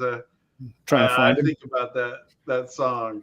Well, it's so chanting in a church or something. Yeah, we were on the march, and it was described to us that in the distance we could see, if you're familiar with that game, Durlag's Tower, and I was playing a dwarf, and I was like, oh, we need to go there. And everybody's like, dude, we got to go do this stuff. Like, what are you talking about? I'm like, no, we need to go there.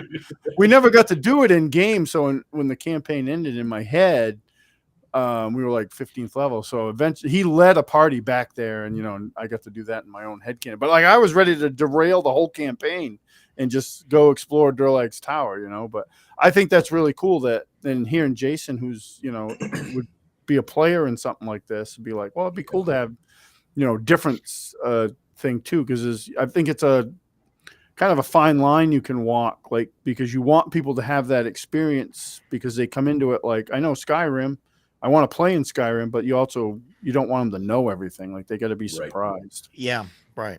Yep. I was going to say actually to Edgelord in the chat, like there's battle maps easily findable on Google or whatever of all of Bleak Falls Barrow, and not like a capture from the game, but like somebody did it for their Patreon or whatever. Like they actually did like a real D&D looking battle map for the whole thing. it's interesting when you look at it like that and you go, oh, that's not very realistic of a dungeon.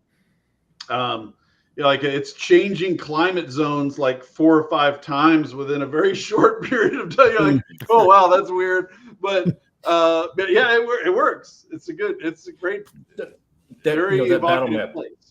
that battle map you talk about. That's one of the great things about playing a game, that takes place in Skyrim, whether you call it Skyrim or not. It's 15 years old.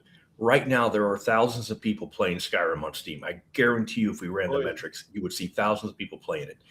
It is so popular, and so many of the people that love it so much are so creative that, just like you said, and it not just like the big ones like Bleak Falls Barrow. You can Google, the cave on Hex 1.02. There will be a map of that on Google. I guarantee you can find it. Yeah.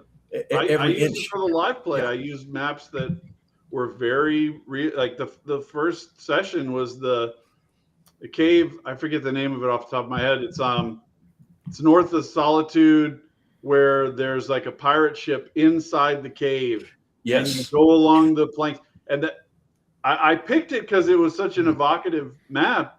And the way that the players played it resulted in it being a huge, long fight for like a 2-hour long fight, because I put little loot drops in the game because I wanted it to be like, there's a treasure item right here you could just pick up off of this crate. But they spent so much time picking stuff up that enemy reinforcements kept arriving, and they kept pulling more and more guys. So there you go, broken ore. That's probably it. Grotto, I think, is the last word in it. Yes, broken ore grotto. That's correct. Yeah, and the battle just kept going on because there was no separation between, because it's a huge cave. There was no separation between the monsters. So like bandits, monsters, whatever. But they could keep alerting each other to the problem and drawing in more reinforcements. And ended up being the longest battle I've ever fought in any Shadow Dark game ever. It took forever because they just kept grabbing loot. They just kept picking up stuff, and so they were on the same initiative count for 2 hours because they just kept looting the place and triggering more guys would come into the fight. It was bizarre. Yeah. That battle was very like stop and go. Like it was several small battles, I think in a row, kind of all connected. But I just want to know what happened to the guy that they manacled outside, and then they ran into the next time and they manacled him somewhere. Did they end up killing him, or is he still?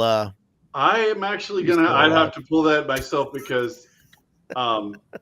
This has been a brutal couple of weeks for me at the day job.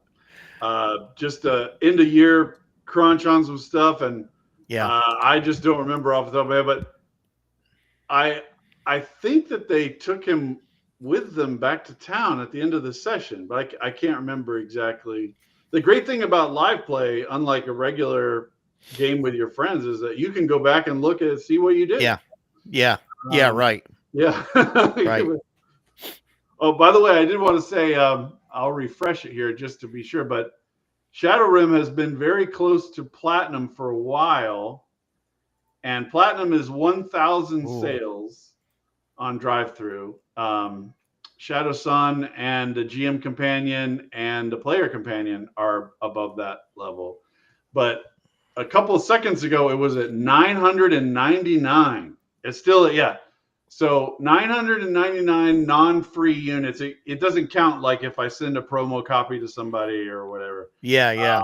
So it's right on the line. So see it in your heart for Christmas. If you could buy yourself a copy of Shadowrun. Buy it. Jason, show him the back cover also. My son loved the back cover. Like he thought it was awesome when I showed it to him. And there's a link in the down below there. That's a link to Chubby Funster's store on drive-through. So you can buy it there. That's the link you sent me. Right, that goes right to your. There's a link in drive-through. I'm simulcasting this on my channel. There's a link in that description as well. Yeah. Yeah, and hey, I'm because you mentioned the simulcast. I'm terrible at telling people to like, share, subscribe, all that stuff. So hey, everybody, like, You're share, on mute. subscribe. If you're on my channel, subscribe to Decato's channel, subscribe to Chubby's channel. And I mean, if you're on Chubby's channel and you like my content, subscribe to me. I'm not gonna, beg for people, but if you want to see this face on Tuesdays for a few hours talking about our RPG stuff, hit the subscribe button. I always forget to do marketing stuff. I'm terrible at marketing stuff.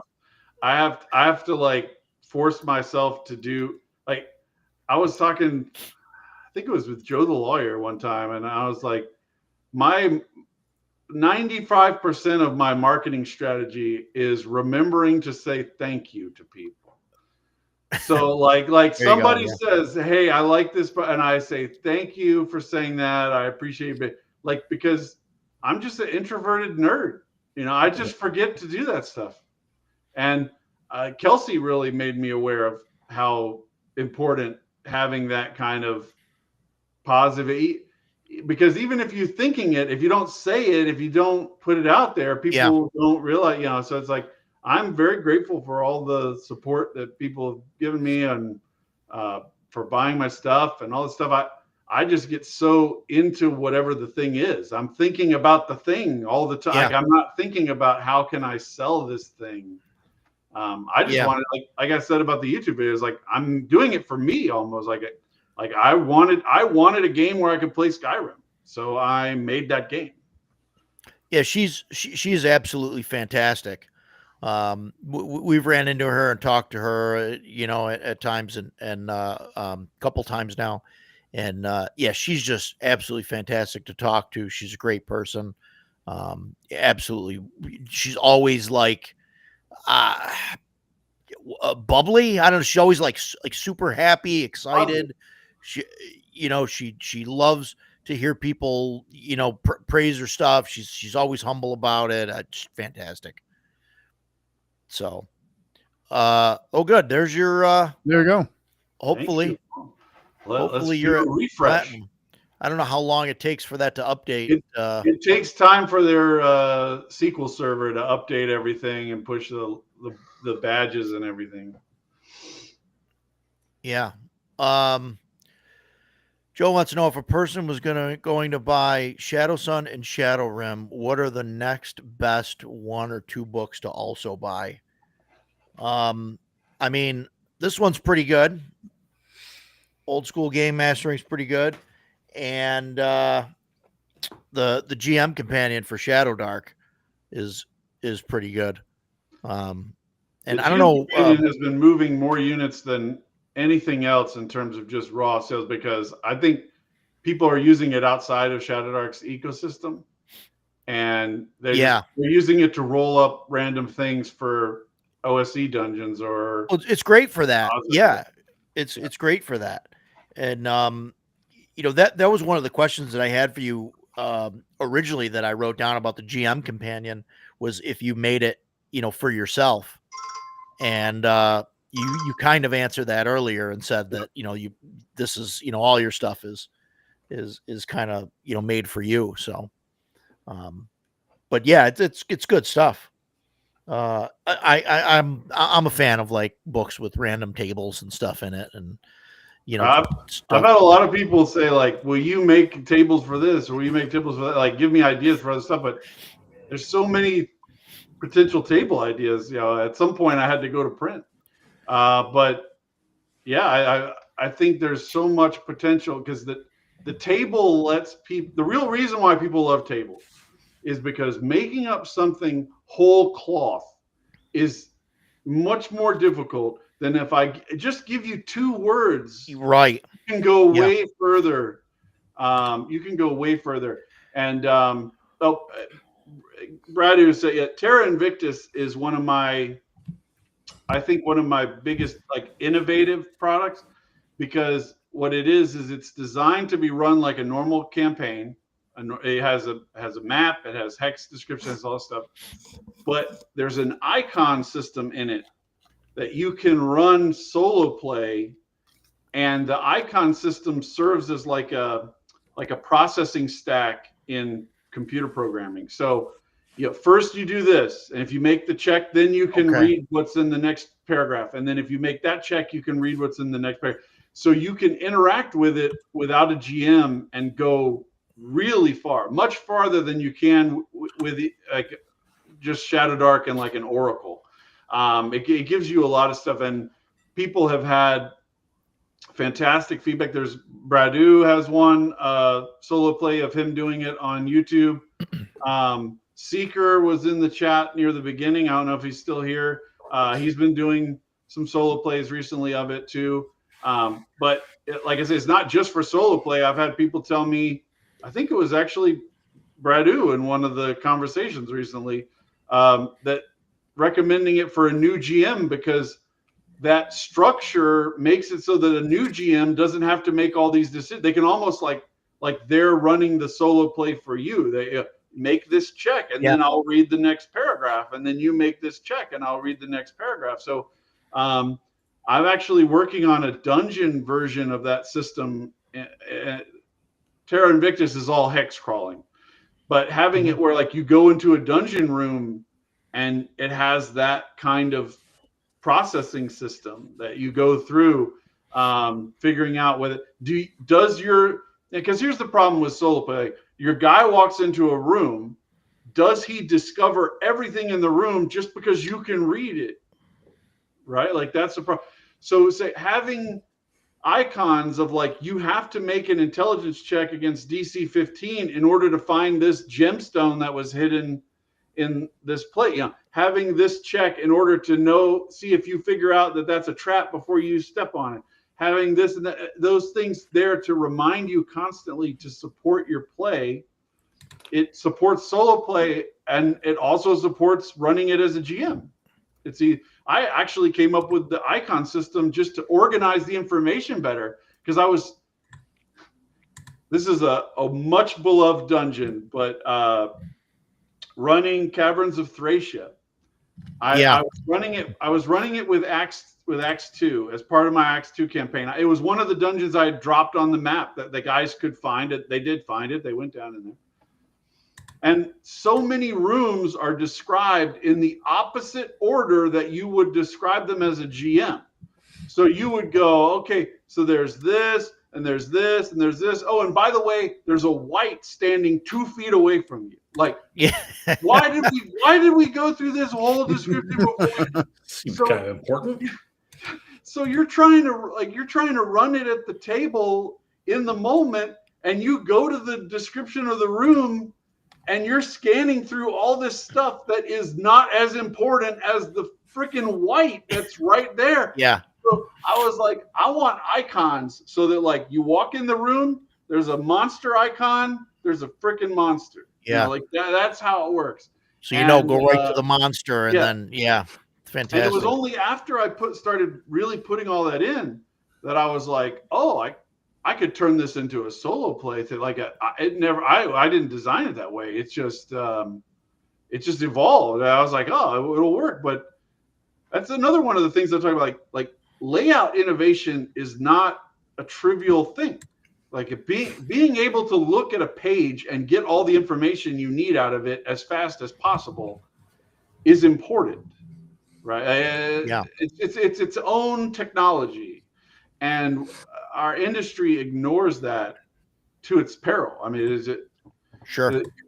Curse of Strahd is laid out to look beautiful, but the information that access is just fucking horrible. Like it is so hard to find what you need in the moment that you need it.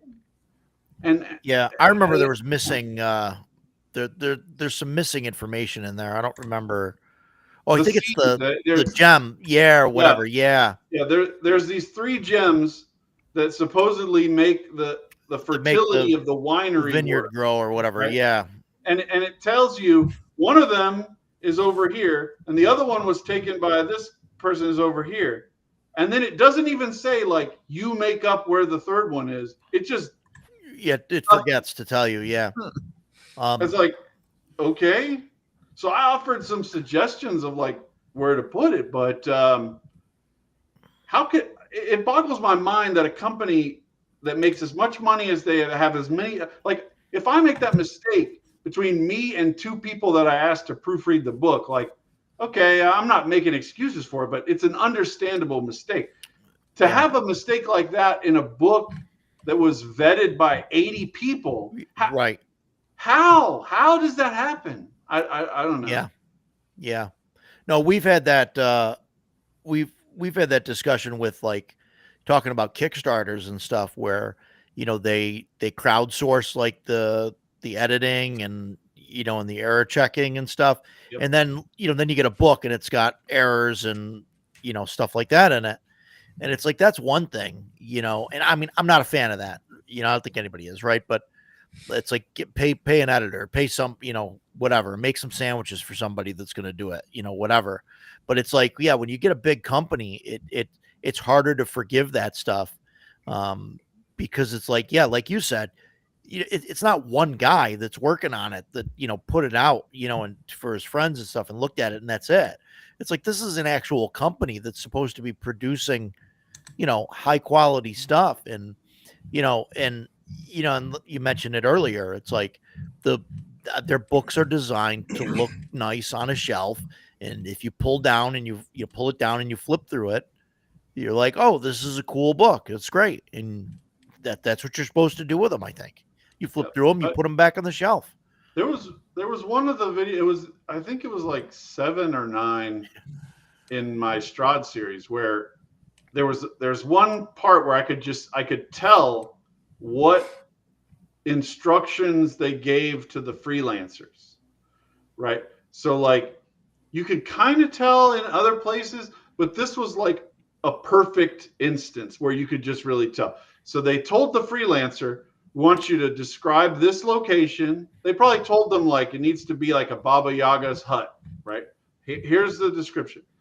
And then they were like, you need to come up with one NPC to be nearby that they could talk to. You need to come up with one minor thing over here. I listed out like the 5, like you could just tell like this was like mass produced direction to freelancers.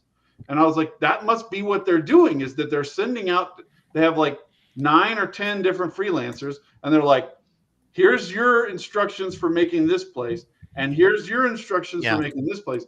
And that explains why they don't cross-pollinate, why one location has almost nothing pointing at the other locations, because it was written by 2 people who don't even know what the other person wrote.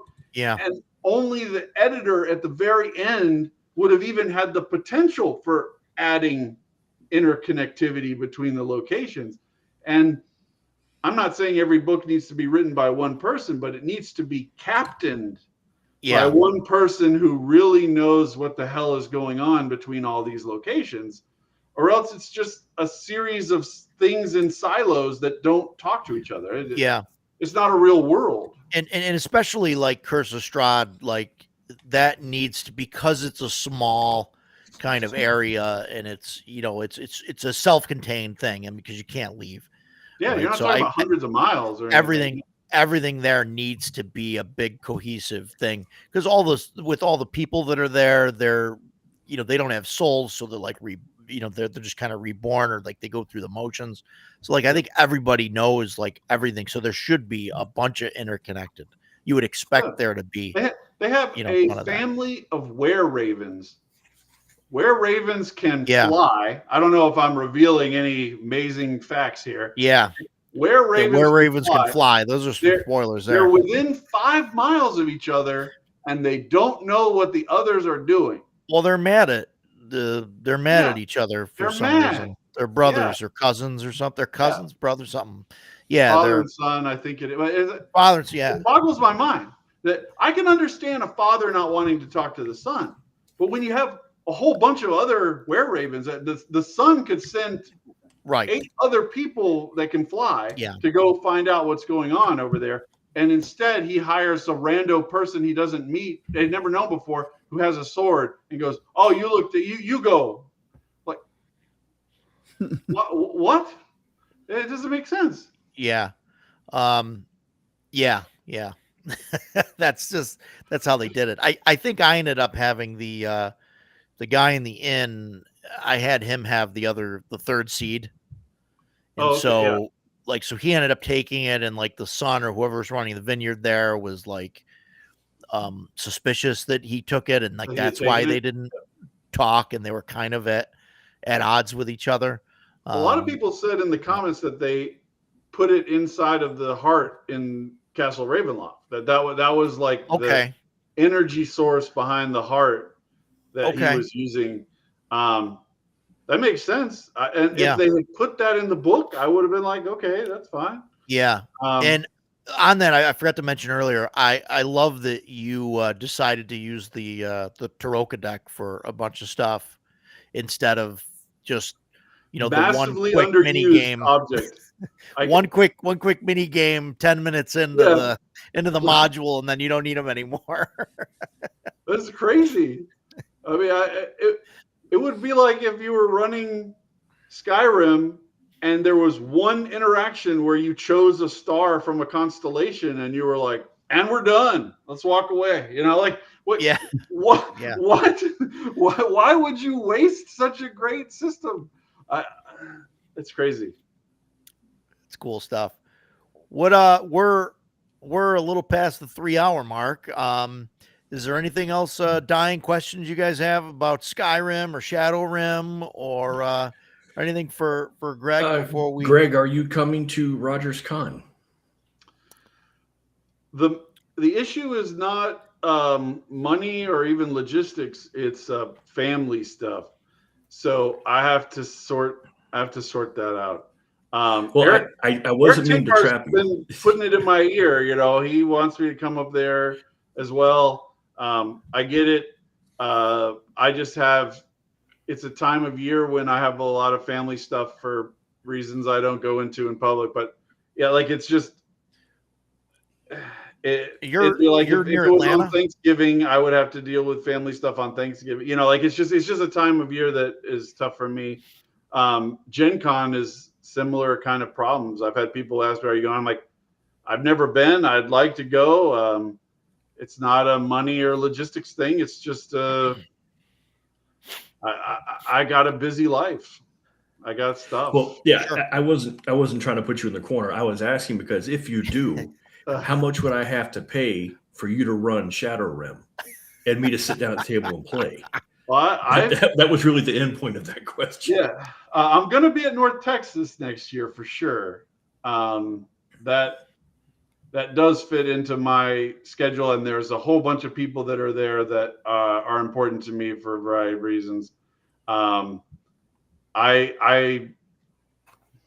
This is going to again sound kind of like I do this all for me kind of thing. When I go to the convention, my goal, I said this right before I went to North Texas, it's almost like I'm a zoologist. Like I want to go there and study the animals and learn what they're doing so that I can come home and figure out, write papers about this is when the big gorilla stands up like this, that means blah, blah, blah. Like I'm going there to like study people. Like I played in a game run by each of the Black Lodge guys. And when I was in it, I was like, what is it that they're doing that is different and unique? When I'm in Greg Gillespie's game, I'm like, how is Greg doing this differently from the way I would do it? I'm like reverse engineering it and studying it. And so for me to go there and then play my own game, which I don't need to learn. I don't need to learn about me. Like I would want to go there and have you run a Shadowrim game so I could learn what you are doing in Shadowrim. Like that would be the thing that I would appeal to me, because like the whole thing with YouTube, the whole thing, like I'm looking for anything that other people are doing that I can learn from. I'm okay with running games. I'm okay with running games for people, but to run someone's game for the person who made it, that's a little nerve-wracking, I think. I don't know. Maybe this is I sometimes when people say something to me about public speaking, and I'm like, I've lectured in front of 120 student classes. Like, there's very few things that would intimidate me speaking in front of a big audience. Like it just I think. Yeah. For me, like if you're afraid, I would be like, just don't be. Like, I'm not judging you. I'm not. I would actually, enjoy seeing it run in a totally different way from what I'm expecting. That would be good data. That would be good thing for me to see. No, it would be cool. And I mean, if you want to come up to CNY, well, no, I mean, talk. I don't want to, push you or whatever. But if you do want to come up, I mean, I would be more than happy to run a Shadow Rim game for you and Jason and Ducato and whoever else. Yes, whoever else wants in, to the game. So I don't know if that helps you. I understand you got family stuff. I don't want to push, whatever you get. Like I said, to me, it's like academic work. I'm studying how these things work, because maybe I'll learn nothing for 2 hours, and then there'll be a 5-minute period where Jason does something that I've never seen anyone do before, and I go, that's it. And then I take that and I run with that and I evolve on that. Like, I don't care that I had to go through 2 hours to get that. That doesn't bother me at all. Like, the walking away with that one thing would be awesome. Like that would be it. Like, because it's not like I'm expecting to go in there and it's going to be 100% different from anything I've ever seen before. It's that like 5 minutes where they're doing something really unique. That's where the good stuff is. That's pretty valuable, because I think in general it's pretty rare for, like, people that are just running games. Like, you typically run a game, a session or an adventure, and then you move on to the next one. But when you take an adventure, and I've done this, I've run it for like my home group, and then I've run the same adventure for like game store group, and that's a really kind of unique experience, because you're like, oh, well, my guys in my home group, they didn't do this. Like, you guys went, which is awesome. Like, I love when that happens.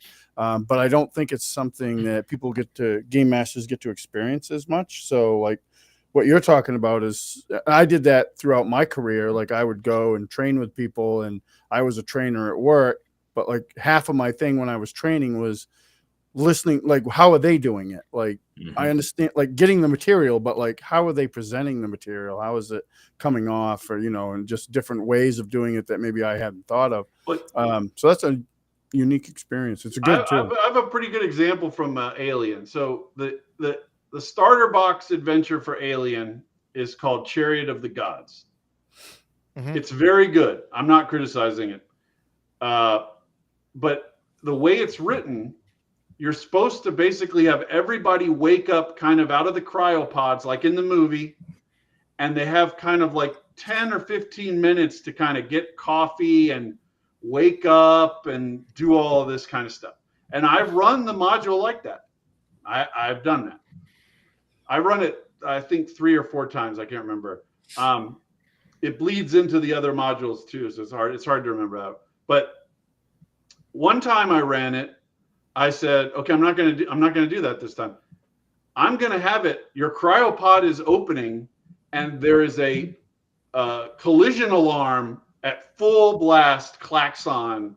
Everybody you're wide awake. The pilot has to get out of his pod and run in his underwear down the hallway in order to get into the seat and stop from colliding with the ship. That's the main part of the module, right? Is that you run into this ship out in the middle of nowhere.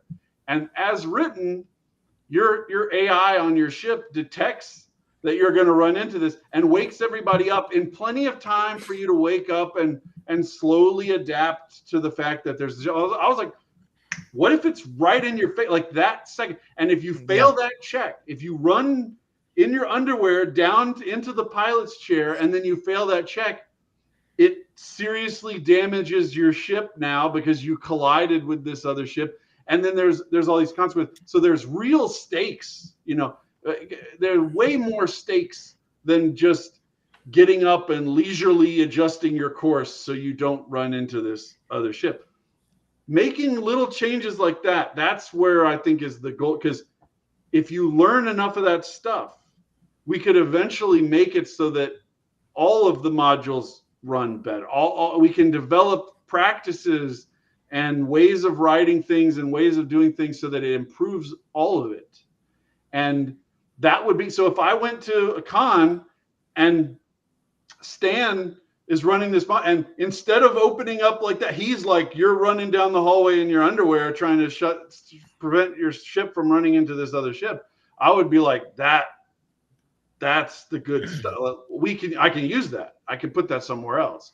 And Stan also had a great point that it could be a player, not the GM. I could sit through a game and the GM does everything in a way that is predictable to me. Not like, I'm not being insulting. Not in a negative way, sure. Yeah. Like it evolves in an expected way. But one of the players does something just crazy, and I'm like, I can use that in some way. That's what, to me, that's the great thing. That's why I talk to people. That's why I get on YouTube. That's why I do all this stuff. Is I know that stuff is out there. There's nobody that's mining it that I know of. That's trying to find it everywhere as aggressively as possible. Yeah. Yeah, that's interesting. So are you going to when you come up after watching all of these games and everything, and you're writing the stuff down, are you going to publish this information, or like or is it just going in your notebook? Well, to me, like this is a word that doesn't get used enough. Praxis. So it's one thing to develop a method. It's another thing to develop a method that reliably works in praxis, in actually being used in that way. So like an example of UPS. So UPS had a thing where they were like, well, I know what we'll do. We'll keep track of how often our driver hooks and unhooks his seatbelt, and then we'll know how much time they spend in the seat versus how much time they spend walking with a package. Well, okay, yeah. The drivers aren't stupid, so they realized that that's what would happen. So they would start leaving the seatbelt buckled and get out and do things and then get back in, so that it would look like they were spending more time driving than whatever, right? So it's one thing to develop an idea of how the thing will work. It's another thing to have it actually work in a practical situation. So the things that I'm learning, I'm going to be building in as praxis into the product. So I'm not going to like publish. I'm going to be like, this is the best way to do it. I'm doing it that way. That's why I'm taking everything from Gods of the Forbidden North that I think is the best way to do it, and I'm going to put that into my next product. Like I'm learning from these things, like Skynet, totally benign. Yeah. Until it's not. Yeah. Totally. Yeah. It's not. Until it's not. But I hope that one day there'll be somebody who's like, look at what Chubby Funster did in this product. I should do it like this. That would be how it gets propagated. Things that I say to you in the live stream. I'm sure that there's somebody out there who's like, oh yeah, that he said that way. So I'm gonna try doing it. I bet there's somebody who tries running that alien module the way that I just said. Yeah. It changes things. Yeah. Yeah. Fantastic. What do you guys got anything else? I have one thing. Yeah, absolutely. I won't have any more. Please do an Alkadim for Shadow Dark. Announce the Kickstarter. I will absolutely back it. I would love to see something like that. Well, let me show you something then. We're at the part where the number of viewers who will see this moment relative to other moments is lower because it's at the end here. And that's just reality, So this is, the game is going to be called Karazim. So it sounds like Al-Qadim a little bit, you know. It's opening an InDesign file. It takes a little time. But the state that I'm going to show you is basically what it was when I started really doing these YouTube videos. And so now I want it, before I can finish this, I need to figure out all the things that I'm going to change about this in order to publish it. You said I was like, I'm realizing mid-process a whole bunch of things that I want to make changes to. So this is definitely not, come on, InDesign. Here we go. Okay, so this is the spread. I'll share it. I hope this works, because InDesign is lags when you got a big file. This is a big file. Yeah. So this is like backgrounds for the setting. The stat, you've seen these pages before. There's ancestry choices. This is a huge empire with all these people. It's like the caliphate type empire. Yeah. We've got some art, some I design everything in layout and just build it piece by piece. So there's like a Himalayas type area called Lahij. It's like this. This is Varayo is kind of like Romania, Balkans regions. There's character names. There's classes: a blade, a dervish, enchanter, the Ghazi, mystic, outlaw, and then there's a 9-box alignment system that's different from Shadow Dark, with a religious axis and a aggression axis. So you could be very religious and very aggressive, and you're a fanatical person. You could be very unreligious and very non-aggressive and be timid. Right. So it creates this way. So then when I give you a character, you can tell how they should be role playing based on that alignment. There's languages. I have a whole bunch of equipment, clothing, all this kind of stuff's already built in. You know, so I'm saying it's mostly created, this game, right? Traps, even spell catalysts, which are in the player companion, all this stuff. We're on page 95. This spread goes all the way down to 301. Oh, nice. So the end part of the book is this is a player book, and it's like a gazetteer. So the players will know where everything is. So these are kind of the places that I haven't developed that much in the gazetteer. And then there's places it's inconsistent because it's being built in layout. You know, there's places that are filled in the gazetteer, right? So it's all, and then there's a whole other GM book with all the monsters and all the kind of GM level rules, tables for doing encounters and stuff like that you wouldn't put in the player book.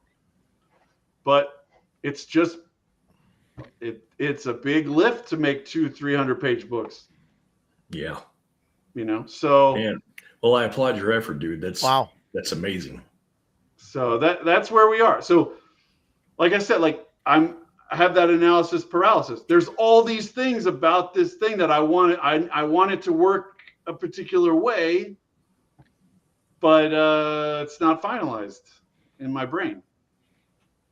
So I have. Well, you already got like 4 copies sold, so I have to keep making videos until I know what I want. And then works for me, man. Then it'll work. You know, that'll be it. I gotta read half of the Al-Qadim modules and make videos about what I like and dislike about them, and I gotta do this until it's all right in my head. How many more projects like that you got that are, 75% done? I have a folder that you wouldn't believe. My curse is that I write really fast, but I can only write if it's passionate. Like I want to do it. So what happens is I'll have a book. I'm like, I have this great idea for a Western game. I had a Western game called Laredo that is probably 75% there. And the idea is it's like DCC, but you're running like a gold rush as the gauntlet. So you have 4 guys that are headed out west, and a bunch of them are going to die Oregon Trail style until you get down to your level 1 characters that end up in Silver City. Nice. Or whatever. And then that's how you start your Western. So I built out tons and tons and tons of stuff from that. And then I just lost passion for the project and then stopped. Now, if I go back to that Red Dead Redemption idea, I'll be able to just open up those InDesign files and just pull all that juicy stuff out because it's already been written. But I just can't, I don't have the motivation to finish that game. Mm-hmm. That's what it is. I've got dozens of, I've got like a game that's like Waterworld. I've got a game that it has all these different things. It just 25% done, 40% done. You know, it's hard.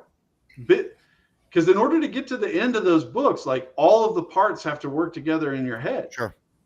And if you get to the end, you're like, I just don't like how this works. Then you just can't fit. You can't fit. Sometimes it's like you see memes online where like 2 people built the wall from different, and the wall doesn't line up, so that it's like, well, shit, like that happens in your own. Like you can do that to yourself. Yeah. Oh wow, no, there you go. Mike actually played in my Saturday night game for the first time this weekend. So thank you, Mike. You have any general advice for adapting a game setting to another setting like you've been doing in Shadow?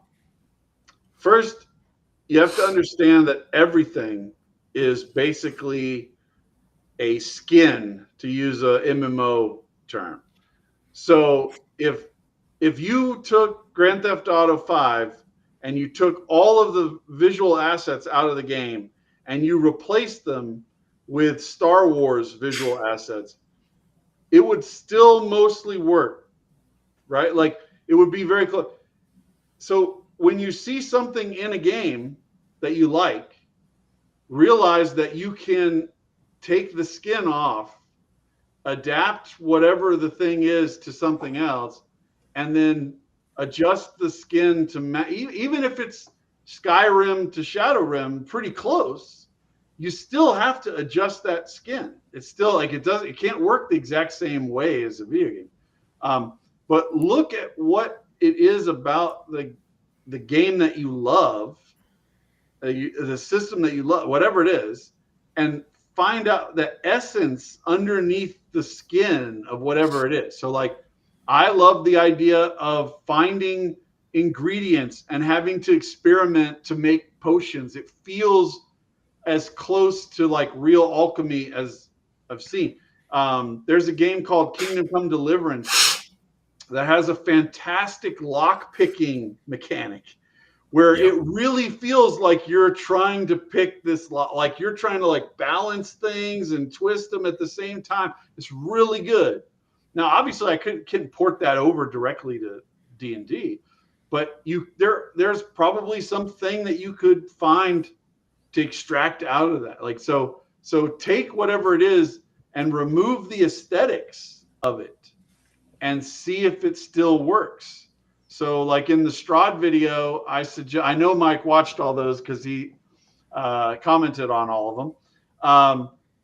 I talked about running Strahd with a iterative dinner every Sunday in the game. So every Sunday night in Ravenloft, he invites the players to come have dinner with him, and then they have a chance after dinner to kind of explore the castle before they leave, right?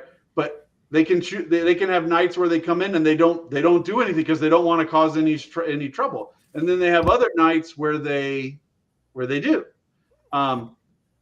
You could take that same process and rip it out of Ravenloft, and you could create some kind of dinner with the Caliph in Al-Qadim or the Sultan or whatever, depending on what part of Al-Qadim you're in.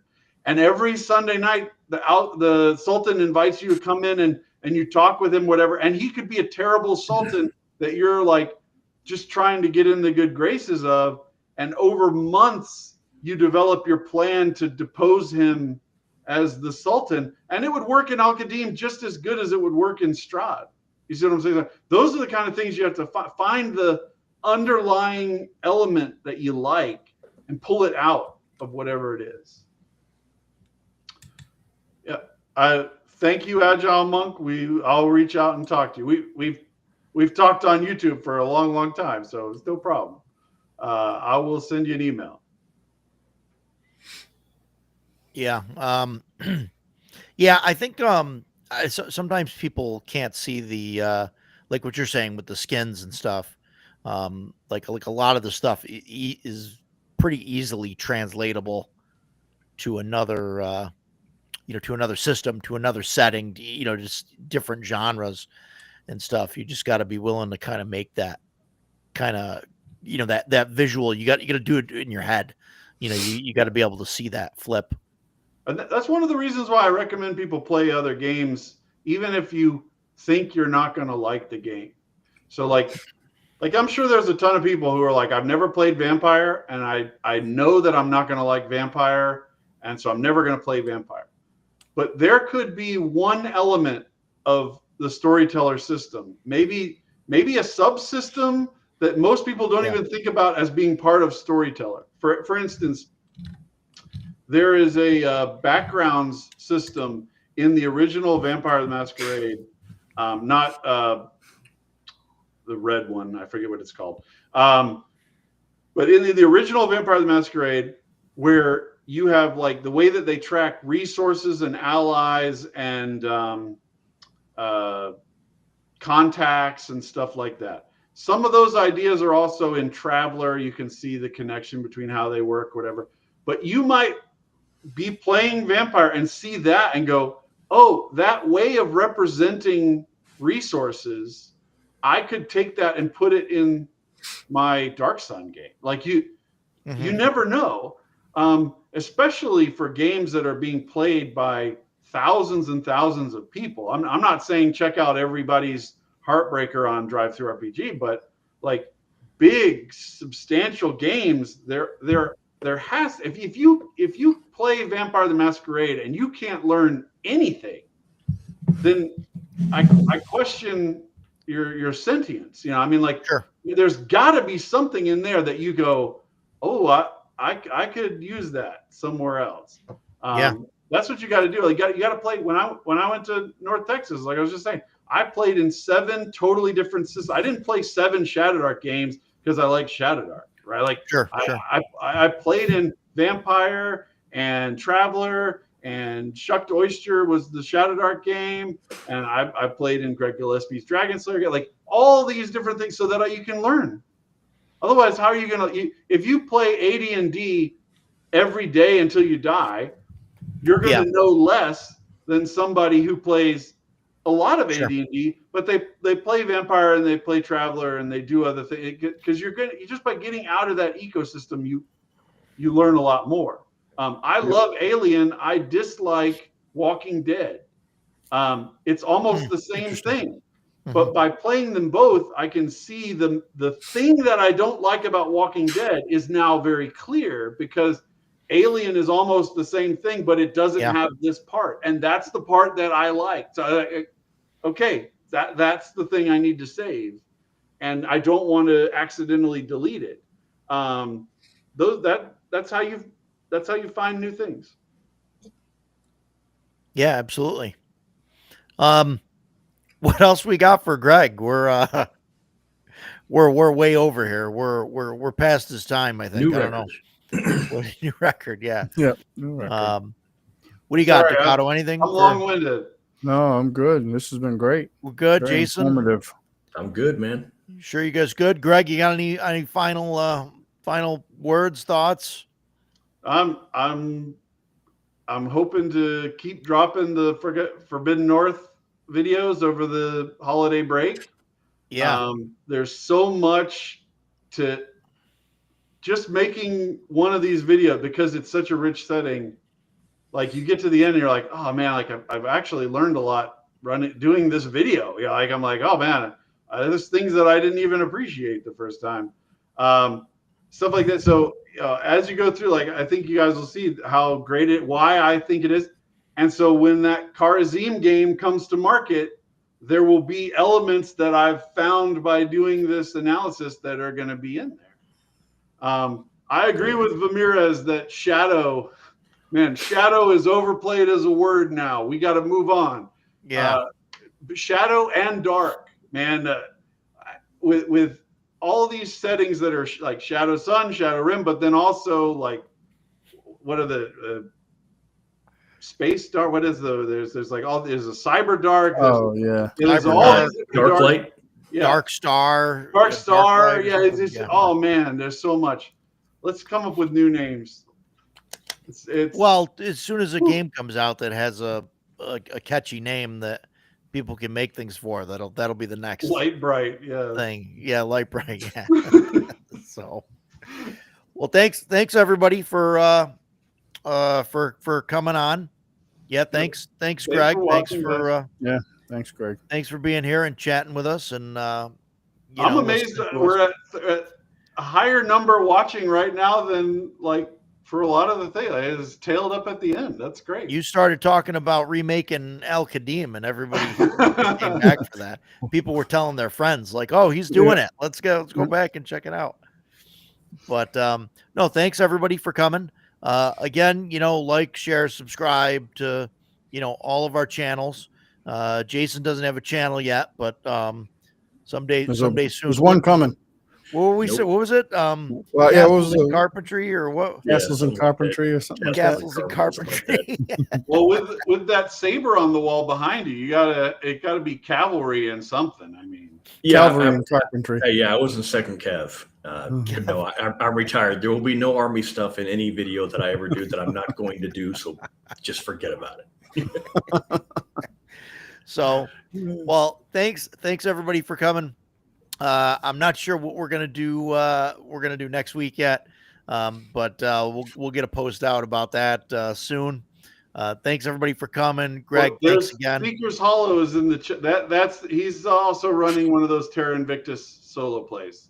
When I mentioned him earlier. Sorry to interrupt you there, Rod. No. You're good. You're good. I was looking to see if he said anything. Oh, there is Seeker's Hollow. Yeah. That's his YouTube channel, Seeker's Hollow. Yeah. He's doing true solo play, so like one character, maybe nice. One sidekick that carries his torch or something, like hardcore mode. I'm gonna have to check that out. Definitely check that out. So we'll see some of you guys next week, and we'll see you guys on the other side. Take care, everybody. See y'all.